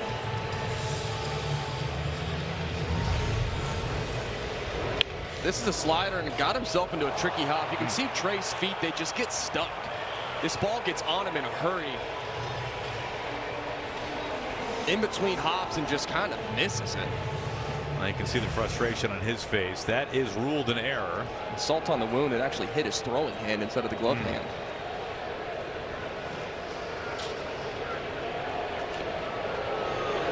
Keeping an eye on Julio. Naylor has seen Wheeler well. He has pulled 2 sharp base hits into right field. He's hammered his secondary stuff so far. Got a cutter in the 1st at bat and a splitter in the 2nd. This one is able to get past a rise. Julio the turn and gets into 3rd. Mariners with 2 outs have him parked on the corners. And a 2-out error opening things up for the Mariners.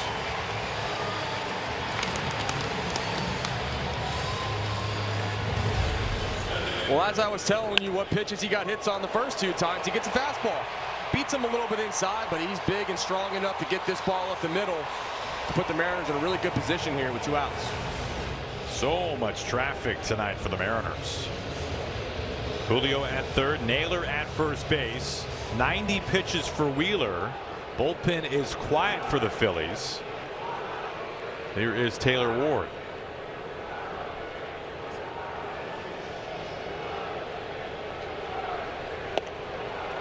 Well off the plate. Naylor's 9th game of 3 hits or more. Just 1 shy of Randy and Cole Young.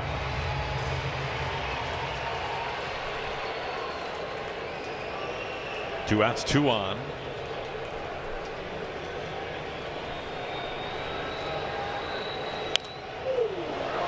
That was a good one.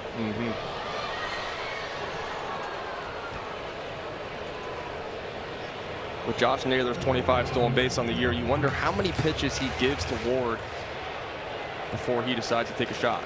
Well, I wonder with the neck, though, is he running? He's looked pretty ginger since that collision. Yeah, I just saw him dancing over at first base, though, like he was trying to time it up. So I never count him out. I think he almost wants you to think about that. Oh, my neck hurts. I'm moving gingerly. He's playing the long game. Steals right in front of you. Yeah.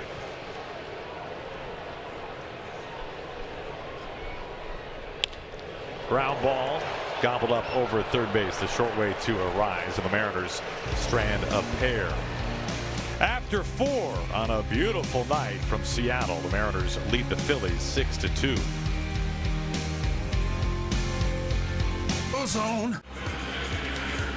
Well, game 1 off to a nice start for the Mariners. 6-2 leading the Phillies, who bring to town a 9-game winning streak. Mariners fresh off the series win against the Cubs. Taking 2 out of 3 in dramatic walk-off style. Kyle Schwarber leads it off.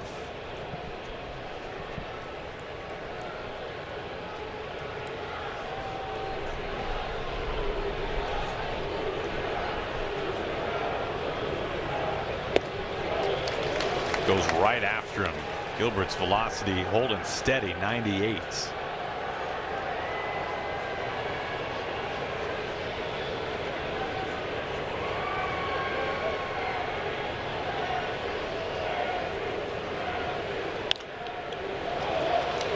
Pops this up on the left side of the infield. Ooh, who's got this one? Rodden. Oh, man. Rodden's got it. Close call there. It is a pass-fail test. 1 away. I think it's safe to say the wind is swirling up there a little bit. Now, first of all, he and Wilson are really close. They were really close, and I think Wilson really wanted that ball. Brockett in there, called him off. And then the wind got involved for the second time tonight. 97 for a strike to Trey Turner.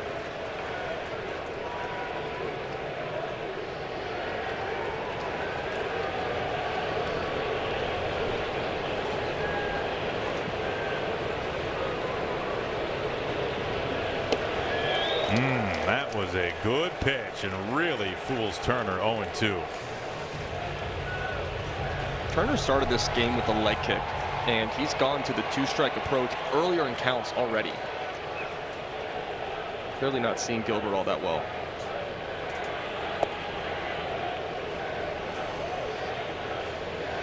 And what does that give him by doing that? Simplifying your eyes, the movement. Trying to win the battle of vision.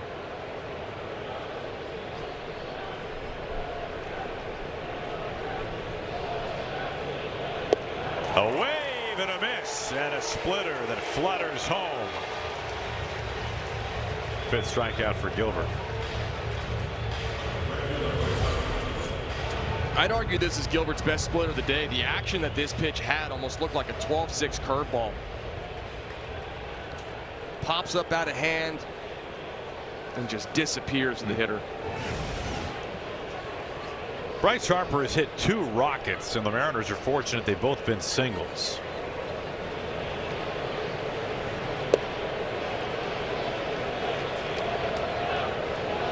Both times Bryce has worked himself into hitter-friendly counts, has earned the fastball and hasn't missed it. Now a 27-game on-base streak.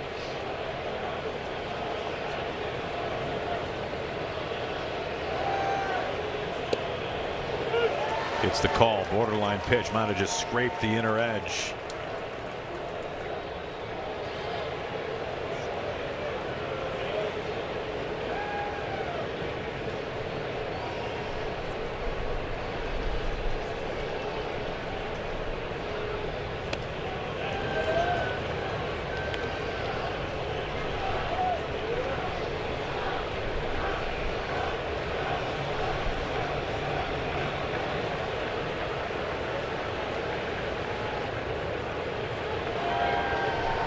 Gilbert on a 2-1.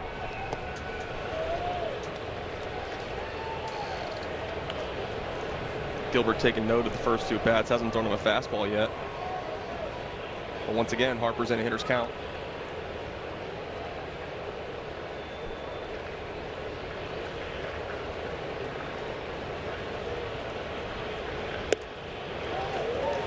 Gilbert frustrated, a 2-out walk. Harper reaching for the 3rd time. That's the first walk for Gilbert since the first batter of the ball game. And the inning extended for Luis Ariz. Gabe Spire just getting up inside the bullpen. You've got the righty on deck in Bohm and then Bryson Stott. So that is the leash that has been given to Logan here in the 5th inning. 4-run game, 2 outs, a man on in the 5th inning.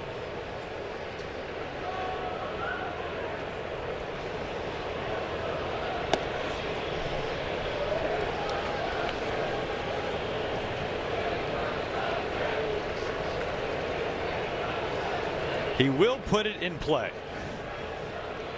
You know, Ariz has only struck out multiple times in a game once this year, and it was Gilbert who punched his ticket twice when he came to town in July with the Giants. So I say he's going to put it in play, but Gilbert's saying, hey, don't forget about that game when I struck him out twice.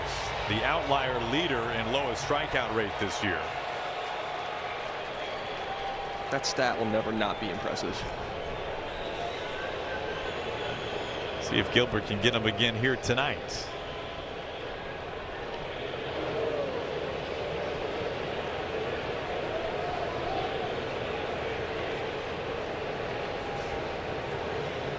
I think tonight Gilbert has set a personal record for moves to first base.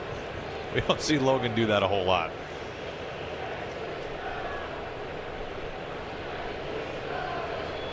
One-two to Ariz, and just somehow gets to that pitch. Stays alive. This is a really good splitter that, quite frankly, 90+% of the league probably swings and misses at. But not Ariz. 97 pitches for Gilbert.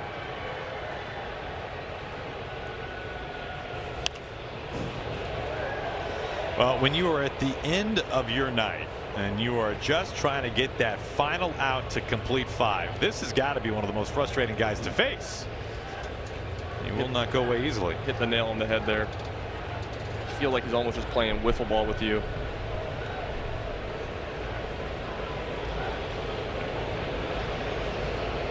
Try again.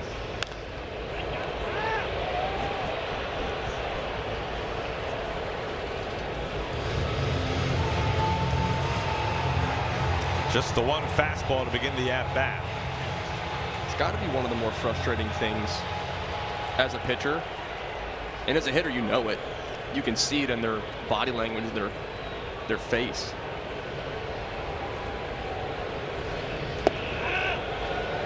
Ariz very animated at the plate. That's the sound he makes when he takes, I guess. What was the sound? Let's try.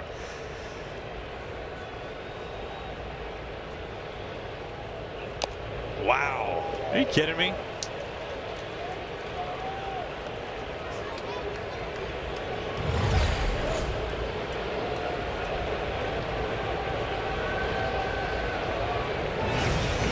Just how? The lower body doesn't even move. Gilbert at 101.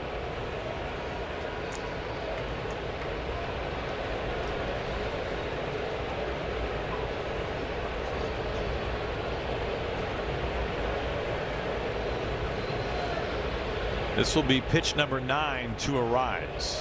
Harper takes off. Ground ball. Finally. Young. At long last, Ariz retired. It wasn't easy. Gilbert gets through 5 against this hot Phillies lineup. For the bottom half of the inning, Cal Raleigh leads it off when we return.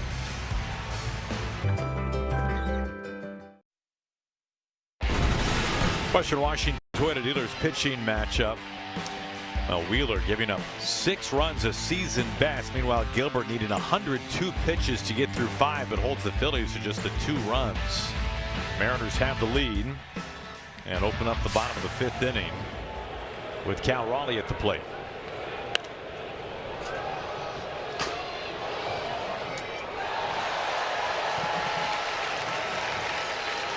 Cal has homered and walked.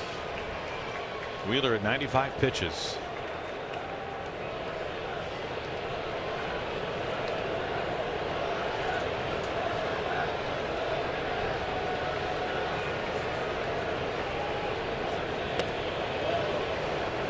Good take low. 1 ball and 1 strike. Bullpen is up for the Phillies. Rookie Alexander McFarland, his triple-digit fastball getting loose.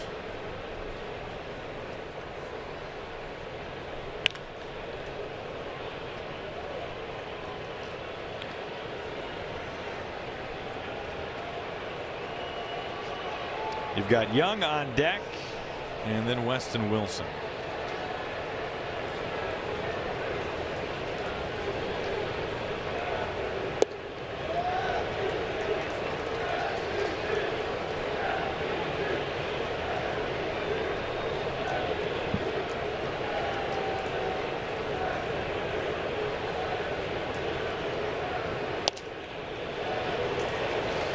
Easy take, makes it a full count.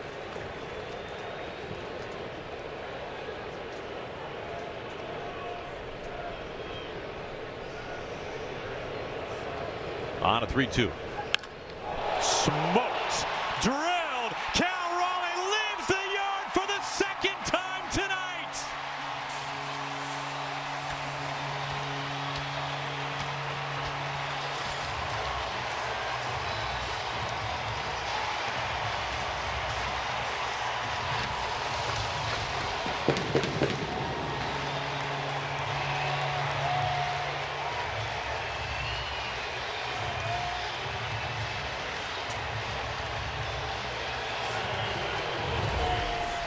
Goldie, I'm telling you, it looks different right now from Cal Raleigh. I know the results are showing up and the home runs are tremendous, but it's also just the takes, the quality of contact and the outs. The foul ball that he just hit on a fastball up and in the barrel, you can hear it. Cal Raleigh looks really good right now. I'm not going to get ahead of myself, but it's a good sign for Mariners fans. Young takes low, 1 ball and 1 strike. The takes are noticeably different. We saw some of that very at bat. 22 multi-homer games. He has matched the Bone and the great Edgar Martinez for the 2nd most multi-homer games in franchise history, trailing, of course, the one and only Ken Griffey Jr. You just never know that moment as a hitter when it could click for you. Oh, Young swats this out to right field. Harper watches it fly out of here. Cal Raleigh and Cole Young back to back.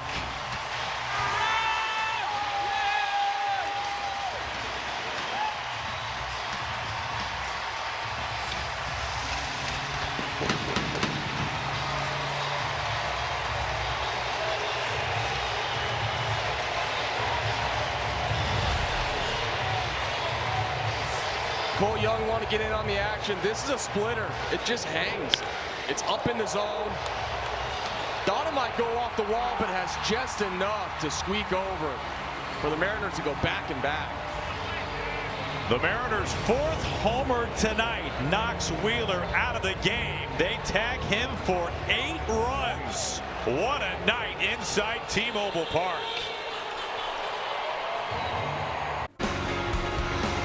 Moments ago inside the Mariners dugout, Mariners hitting coach Kevin Seitzer. He's fired up about that home run. 4 home runs for the Mariners off of Zach Wheeler. And now Alexander McFarland up on the mound. He can rush it home. Ball 1 to Wilson. Yeah, he's going to show you a lot of velocity. Mix between a 4-seamer and a 2-seamer. Pretty young in his major league career. Just 6 1/3 total. Ground ball, third base, knee high, stop, gathers. First out of the inning.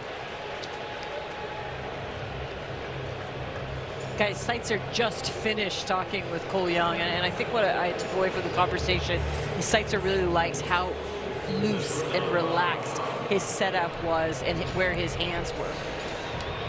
And Cole Young hasn't been swinging the bat really great over the last week or so. And you have no idea how many hours of work and conversations go in between a young player and the hitting coaches. Love to see Seitzer be the first one over there to celebrate the adjustment, and there's also the validation of results show up in the game. 4 homers tonight for the Mariners, including back-to-back jacks here in the 5th. Cal Raleigh and Cole Young. Triple digits. It's a swing and a miss. This is the part about Major League Baseball that blows my mind to this day. Bottom of the 5th inning, 6-run ball game, and you've got a guy that can run it up to 100 available, ready for you. Oh man, 101 elevated.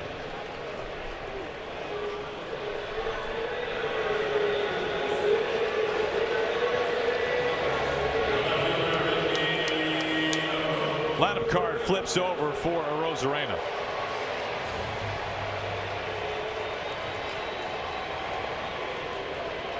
Randy's walked twice tonight.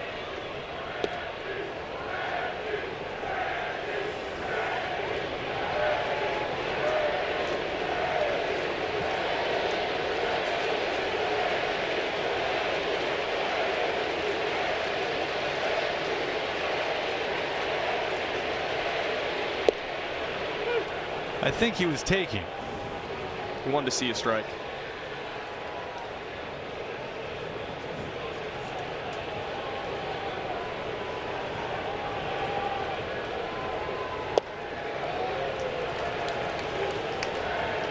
Zach Wheeler has become the first pitcher in Phillies history to allow 4 homers and 5 walks in a game. Phillies been around a while. Yeah. Yeah, whatever the plan was tonight for the Mariners against Wheeler, man, it worked to a T. They just look so calm the entire evening against one of the better arms in the major leagues.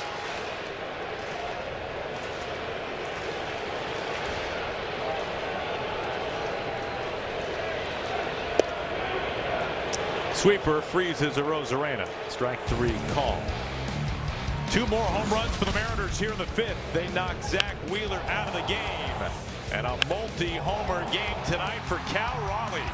All Mariners after 5. Only health system in Washington that directly connects care to a research and learning powerhouse. UW Medicine, a degree of healthcare. Mariners taking it to the Phillies and their 9-game winning streak. Mariners leading 8-2. A 5-run first set the tone tonight for the Mariners and have helped them take this lead beginning the 6th inning. Sir Anthony Dominguez is up on the mound for the Indians now. Big fastball, trying to get in the zone early on. Has some really devastating secondary stuff that can establish some chase, but that fastball is going to be the pitch to follow this inning. If he can establish it early in the zone, it can be a good one for Sir Anthony Dominguez. Ground ball. Rodden's got it near the bag at second. Strong throw, 1 away. Message from Papa Murphy's. Chunky's back. You're welcome. Chunky Italian sausage is back on all your Papa Murphy's favorites, including our new Grandma's Pizza for just $14.99. Order now because Chunky's back. Leadoff man retired. Here is Bryson Stott, 1 for 2 tonight.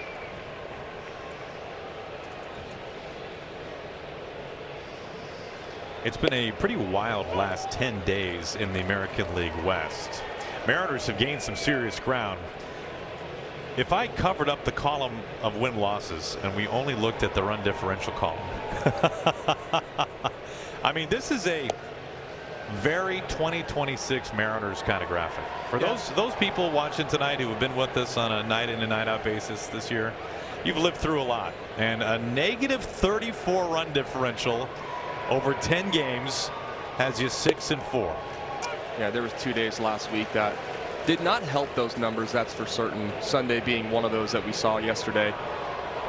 The good news is the record. The bad news is, hey, it's not pretty how you got there at times, but you've been the best team of the division and you're trying to climb to the top.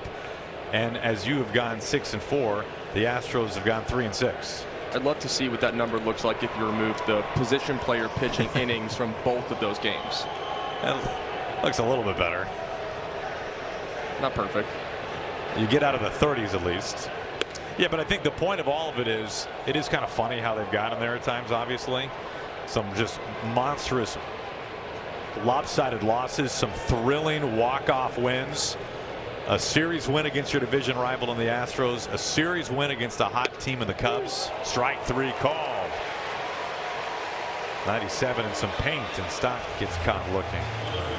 And yet, well, the Mariners have done exactly what they needed to do. That is gain ground in the West. Your choice of words of describing it as funny is interesting to me. I don't know if everyone would agree with that language, but I appreciate what you're trying to do there. I appreciate that. Well, here they are. The Mariners have been playing winning baseball over the last 10 days. Astros are idle tonight. The Rangers have won.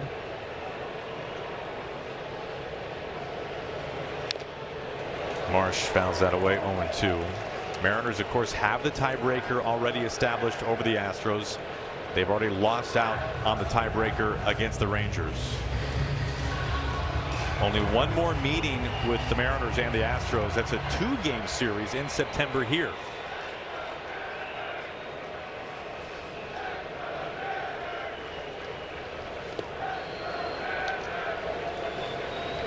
It's not often you see a 2-game set between the division rivals, especially that late in the year. I agree. Totally agree. It's not like Texas is a hop, skip, and a jump away either. But they're in the division. Yes, they are. So they must be close by, right? Side retired in order by Sir Anthony Dominguez. Mariners TV is presented by PIMCO. The insurance you get. Learn more at PIMCO.com.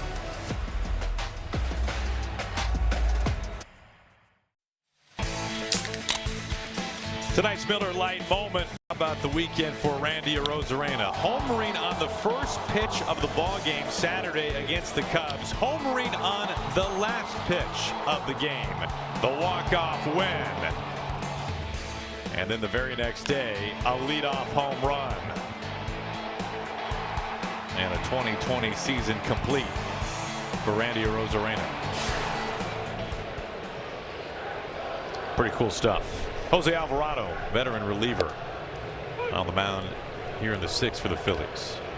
Not a spot that you're used to seeing Alvarado in the major leagues. He's been a closer for a long time. You can see the walks are climbing up there a little bit. The ERA inflated above 6. The stuff is still good. I think the Phillies are hoping to get him a little more comfortable and potentially slide him back into a leverage position as they progress through the year. Has worked just one time in the last 5 days. He gets ahead quickly of Canzone, 0-2. Does not go. Alvarado won't check that though.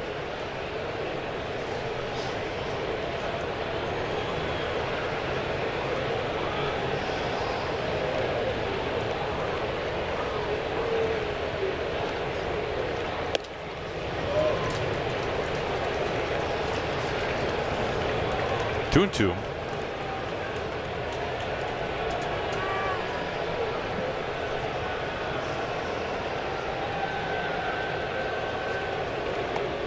Oof. Wave and a miss on a pitch well outside. He fools Canzone. There's out number 1. Well, did you know that a walk-off can pay off all season long? Throughout the season, when the Mariners walk it off, lucky fans can win cash for mortgage relief. You can scan this QR code to enter the cross-country mortgage reliever sweepstakes today.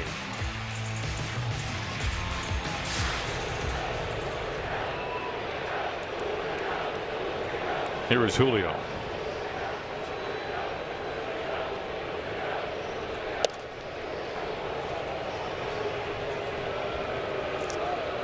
Wonder how many times Julio and Cal Raleigh have both had a multi-homer game. Something tells me that you know. I don't know.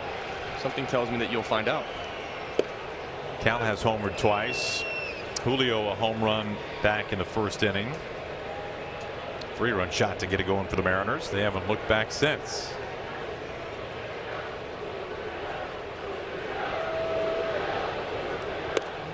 Tonight was just the third time this year that those two have homered in the same game.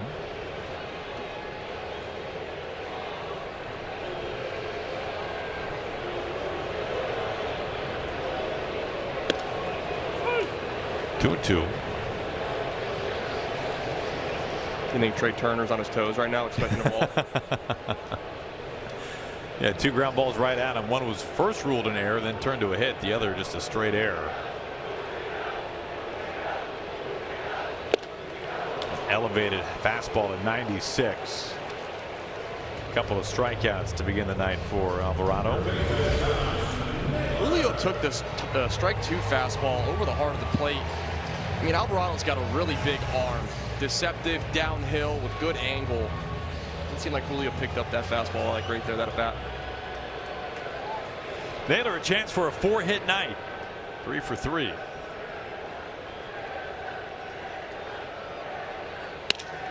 Broken bat, a little bloop, and caught there. Alvarado out of the bullpen. A 1-2-3 6th inning. Mariners leading 8-2 going to the 7th.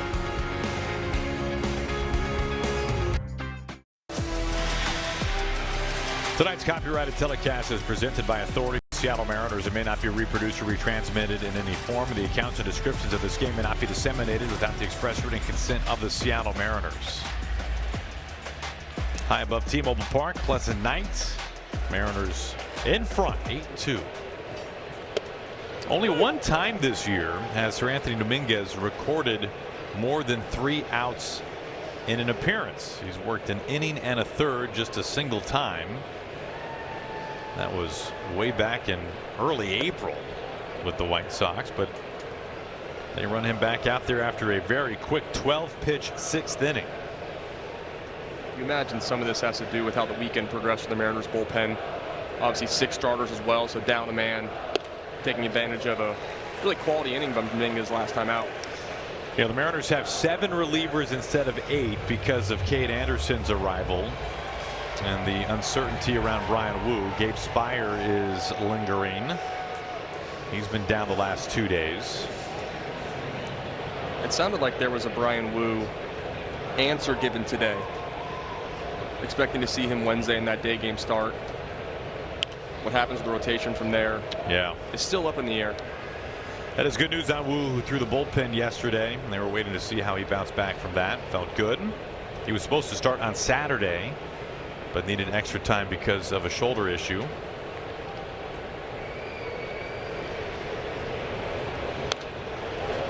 Going after a pitch well up out of the zone and fouls it back. Rucker has worked back-to-back days. You figure he is down. The Mariners used Ferrer and Bizzardo yesterday. You obviously would like to avoid using them, first of all, in a 6-run game, and second of all, in back-to-back days, because that means that they would then likely be down tomorrow. And who knows what tomorrow holds. Gabe Spire's been moving quite a bit in the bullpen. Haven't seen him in a bit. Be a fresh arm for the Mariners bullpen tonight.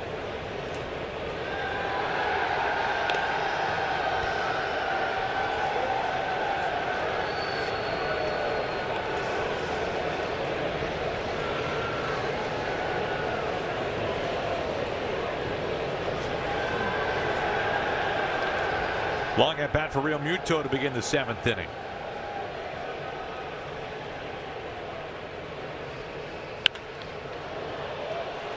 High fly straightaway left. Randy doesn't have to move a whole lot. Leadoff man retired.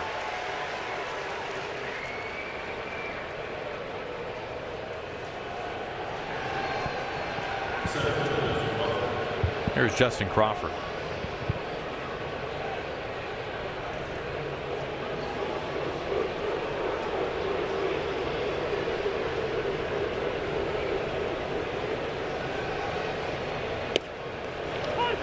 Starts him off strike one.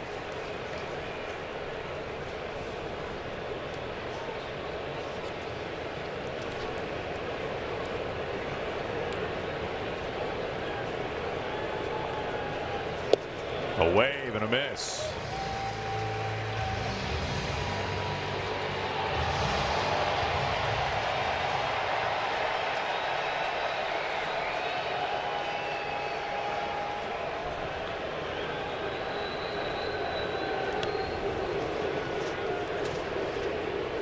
Phillies have had a decent amount of base runners in this game tonight. In fact, Mariners pitching has retired the side in order just once this evening. That was Dominguez in the 6th inning. They came out strong in the 1st inning. Logan Gilbert, though, was able to slam the door shut, minimize with 1 run. Felt like he really settled down from there. Yeah, that 1st inning, we're thinking, well, this is what the Phillies are doing, right? It happened fast, too. Leadoff walk, couple of singles, all of a sudden, bases are loaded. And Gilbert able to really limit the damage.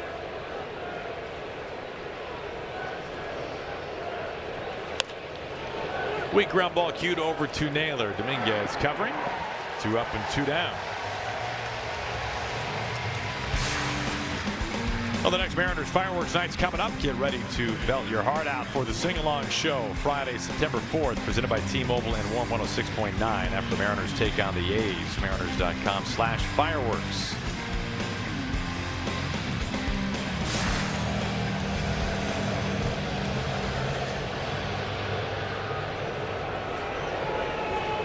Here's Schwarber.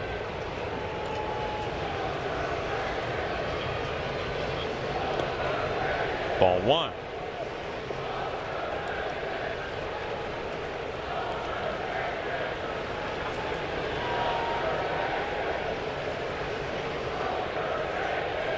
Schwarber 0 for 2 tonight with a walk.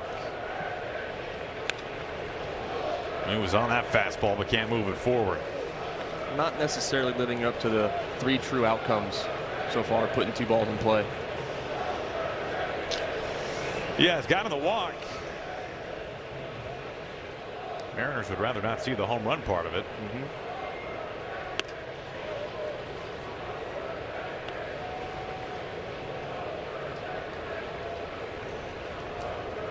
And some Phillies fan is hoping to see one of those.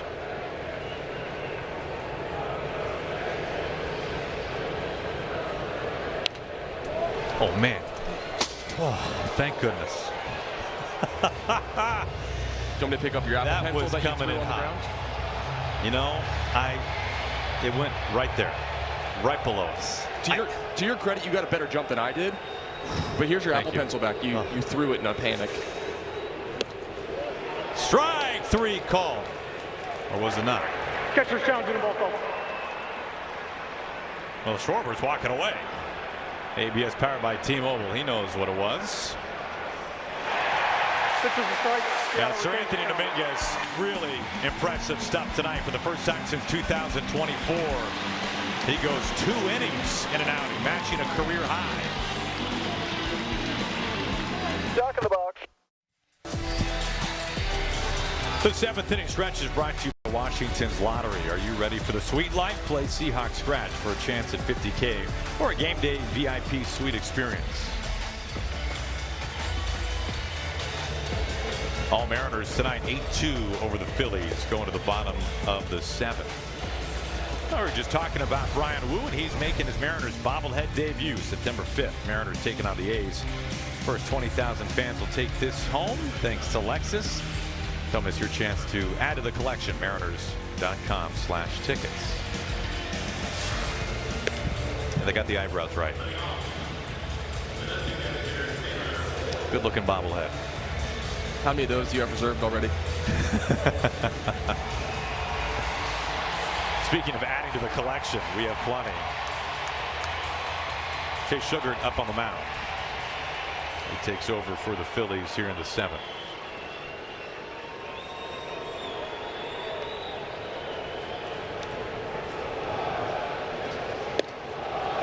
Upper outside corner for a strike to Taylor Ward.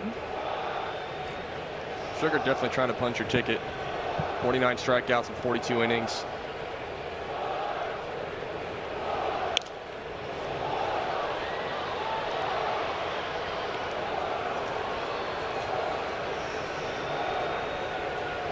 High strikeout rate, low ground ball rate. Has been a low leverage reliever this year for the Phillies. As that one really bends out of the way. 1-2. The low ground ball surprises me. He's a cutter, sinker, sweeper guy. You would think that sweeper would present a little bit more opportunities for ground balls with right-handed hitters. Well, there's one right there. Good take.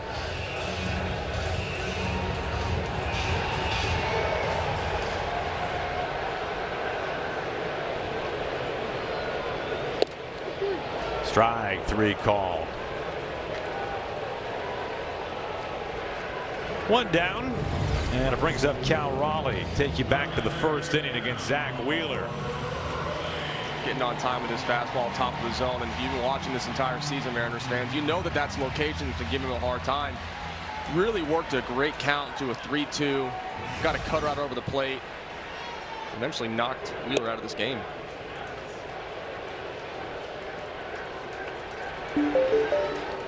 The last Mariner to hit 3 home runs at home was Edgar.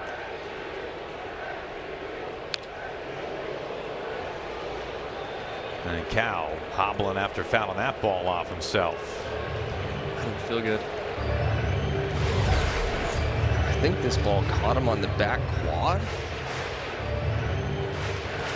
It sure did. Right on that IT band.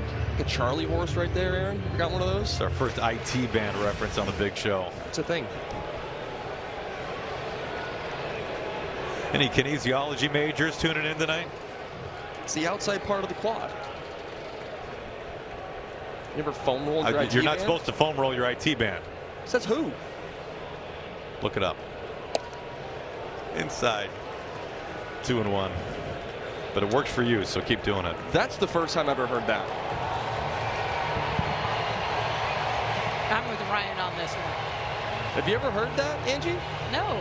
Don't foam roll your IT band? No, like I mean, like I got a basketball player and a baseball player, and they're hitting it with the gun all the time, massage gun. Oh yeah, the fair gun. Yeah. Right on the IT band, Aaron. Exactly. So if you can hit it with the massage gun, I think you can hit it with a foam roller. Do you know what I think, Angie? What? I think Aaron skips leg day. You think? Fly ball, right field. Harper can't make the catch. It's a 3-homer game. Cal Raleigh.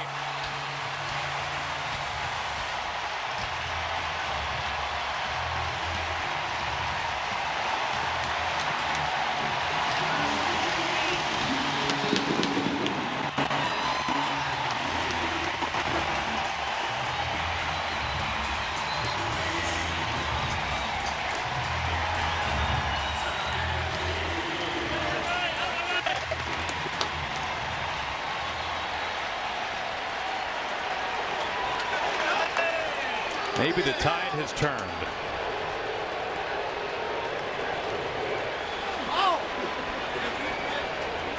It's nice to see that smile from Cal.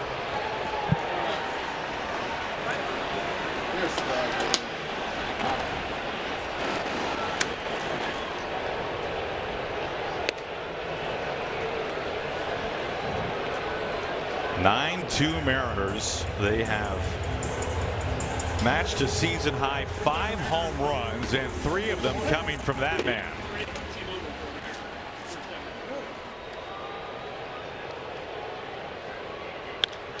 This is the opposite way, driven well, but Marsh has space on the track. Another cutter just spins in the middle of the plate. I think it's time to say it, Aaron. Cal Raleigh. And Edgar's going to celebrate with him there.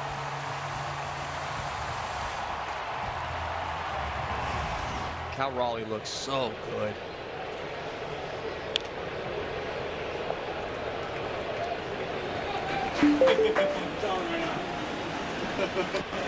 Tom Canzone, a 3-homer game last year. That was in Kansas City, and for Cal Raleigh, his first career 3-homer game. And the first by a Mariner in Seattle since Edgar at the Kingdom. So the first ever by a Mariner at T-Mobile Park.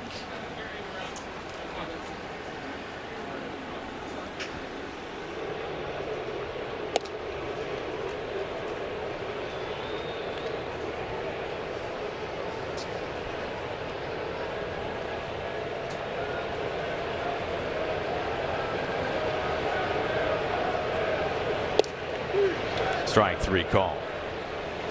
Well, the Mariners get another run. What a night for Cal Raleigh. A 3-homer performance. It started when the sun was still out back in the first, added on in the 5th, and now his first ever game with 3 home runs and a 9-2 Mariners lead. Yours. Tonight's Smile Moment is brought to you by Delta Dental of Washington, supporting healthy smiles across Washington. All smiles from that man. First career 3-homer game for Cal Raleigh. Oh, yep, good thing you got the helmet on still. Still smiling. That's good.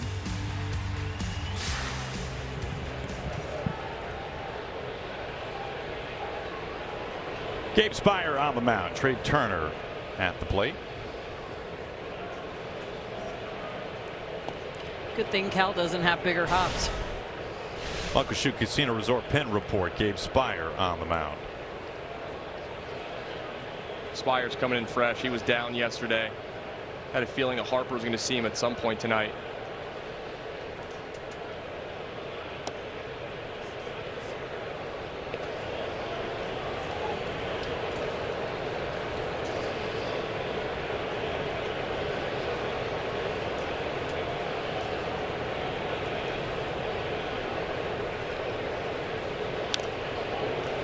Two and one.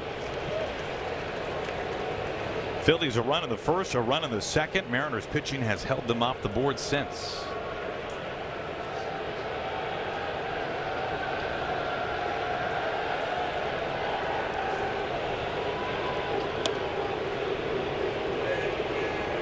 See the leg kick is showing back up for Trey Turner again. Was that a Logan Gilbert only thing? Could have been. You bounce back and forth as a hitter. Brock Rodden has it, and Naylor handles it.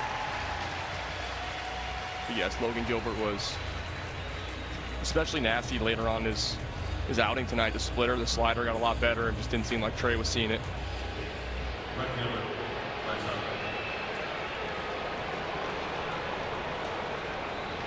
Bryce Harper has had a good night for the Phillies. He's been aboard 3 times. A pair of singles and a walk.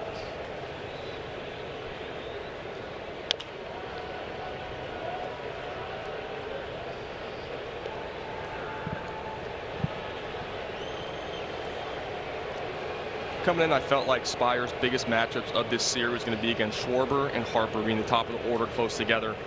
The fact that Harper gets to see Spire in a non-leverage role early on in this series, keep an eye on that as it progresses.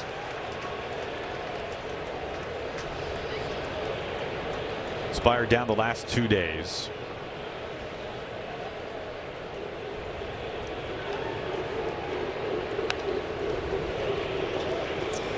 Goes upstairs on him.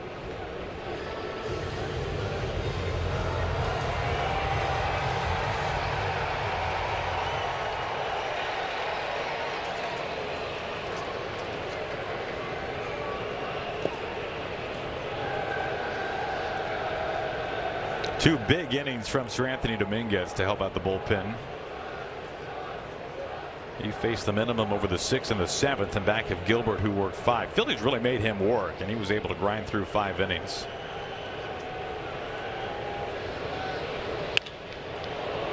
Right field, Canzone comes in on it, and Harper makes it out for the first time tonight.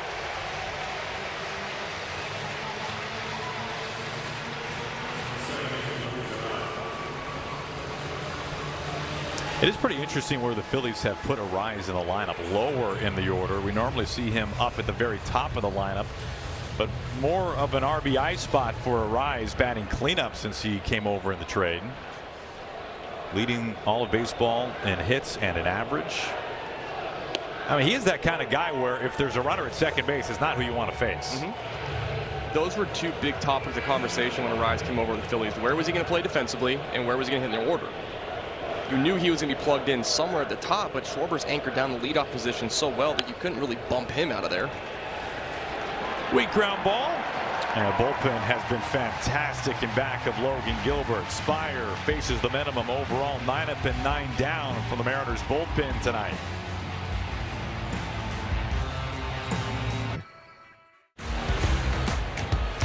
What a night for the Mariners. 9-2. 10 hits, half of them home runs. 3 of them from Cal Raleigh. Down and in on the corner, strike 1 to Brock Rodden.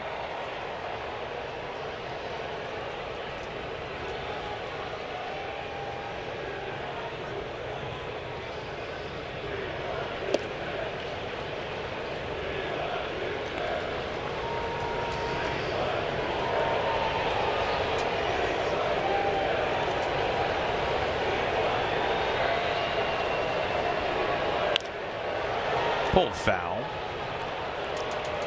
This feels like a good spot for Brock Rodden to get his first ever major league career hit at T-Mobile Park. The way things are going tonight for the Mariners. Just his 3rd game here at home. Debuted on the last road trip. Debuted in Houston. There's out number 1.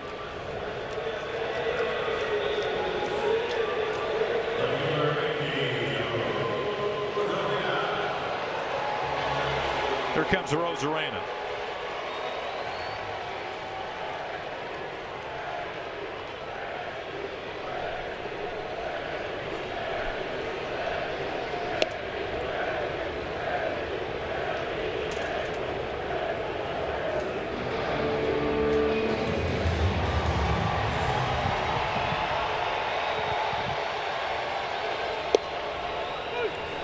At the knees for a strike.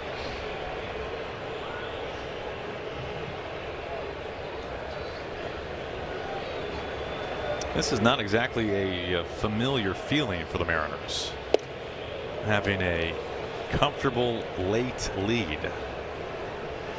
We talked about the last 10 games for the Mariners. They're 6-4. Obviously some dramatic games against the Cubs. A couple of close ones. Mariners did win at 10-5 recently in Houston. A 3-2 win against the Astros. A 1-0 win at Yankee Stadium recently on the Weston Wilson home run. How does this feel to you? You've done a lot of games this year. I was going to say, I think they could get used to this. They can homer 5 times any night they want.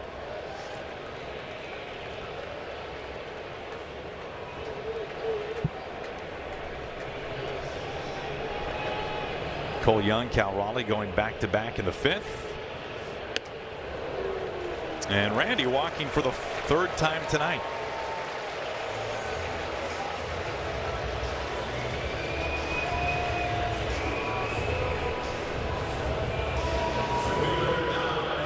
Cal's telling all of his friends in the dugout about the home runs he hit. I can't imagine, after the year that it's been for Cal Raleigh, to have a night like tonight. It's got to be such a weight off your shoulders. He's also just had such great poise the whole season throughout it. This ball is really rocketed out to right field, and Harper is able to flag it down. That was a hard out in its truest definition. Canzone deserved better fate.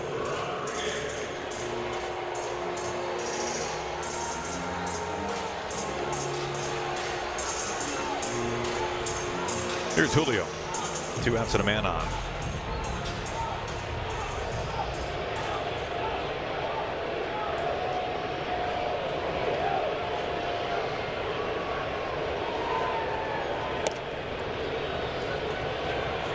Yeah, one night does not make a season, but man, it can make up for a lot when you start to use it as a confidence builder, right? Something that you can really spring forward on. I just get the sense that something's clicked. Not necessarily just tonight, but ever since he got back from the road trip. the at-bats have just looked different. Starting from Friday night, maybe it was the fish bat, the 3-run home run that really got him going. Or maybe it was the catcher's gear for the Players Weekend.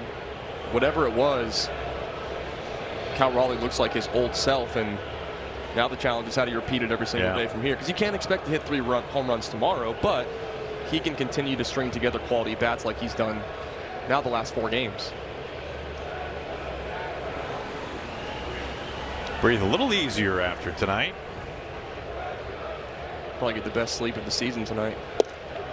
Strike 3 call. 8 innings in the books. We go to the 9th, and the Phillies down to their final 3 outs.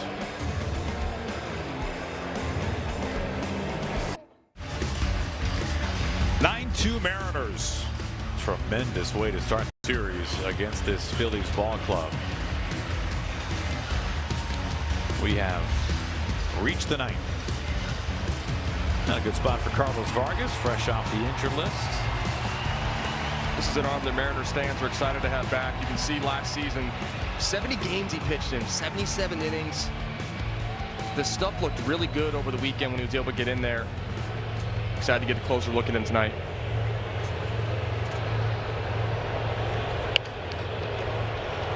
This ticks off his glove and dies. He still has a play and gets the out at first base. Wow.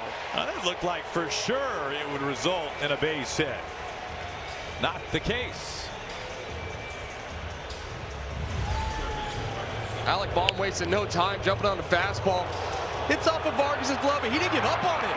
Great job by Cole Young to avoid that collision right there. But what an athlete. To be able to stick with this ball, catch and throw, and put it on the bag. It's a really impressive way to start the 9th. 1 down. So the Phillies came to town with a really impressive 9-game winning streak as we take another glance at that bare hand play by Vargas and Cole Young getting out of Dodge. You know, the last time that the Phillies had won 10 in a row, Raul Ibanez was in left field. That was in 2010. Jamie Moyer made 19 starts for that Phillies ball club at the age of 47 years old. Vargas putting on a little bit of a 9th inning show. Can't wait for the next hitter. 2 great names you just dropped, Raul Ibanez, Jamie Moyer. Here a couple weeks ago, had a chance to catch up and chat with them both, celebrating their time in Seattle, playing for the Mariners. Now it speaks to the kind of heater that the Phillies have been on. And they are 1 out away from having that come to a screeching halt.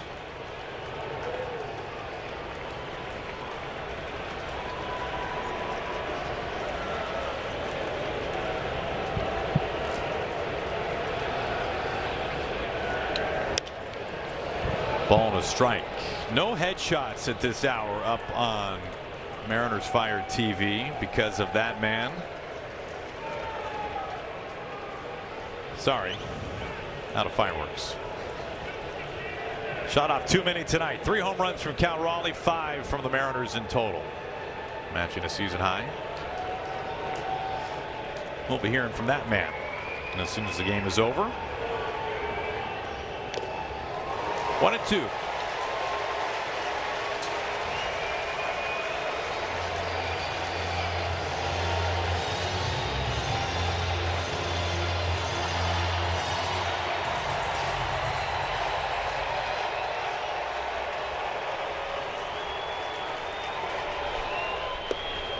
That's the ball game. What a way to start the series. The Mariners overpower the red-hot Phillies 9-2 and snap their 9-game winning streak.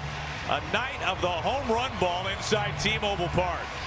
Such a great effort on so many fronts here. Logan Gilbert was able to settle in, give the Mariners 5 strong, and the bullpen came in and just slammed the door. A lot of quality effort here from multiple sides of the baseball. 9 runs, 10 hits, half of them homers, 3 from Cal Raleigh. Let's get that dance going. Well, you think about the way this homestand has played out. 2 theatric walk-off wins against the Cubs, and then you get boat race yesterday. You come to the ballpark today facing one of the game's really good starting pitchers in Zach Wheeler. You send him home with his worst start of the year, and Cal Raleigh has the kind of night he's never had before in his career. The offense came out and set the tone tonight. They knew exactly what Zach Wheeler wanted to do to them, and they were able to combat it one batter at a time. The home runs, obviously Julio in the first hitting the 3-run, really set the tone. That hanging splitter that he had on the line. So many great things happened tonight. Only other Mariner catcher ever with a 3-homer game was the manager, Dan Wilson. He ties Jay Buhner and Edgar Martinez for the second most multi-homer games in franchise history. Only Junior has more. And the second player ever with a 3-homer game at T-Mobile Park. He and, just pull a name out of the hat, Victor Martinez, V-Mart back in the day with Cleveland.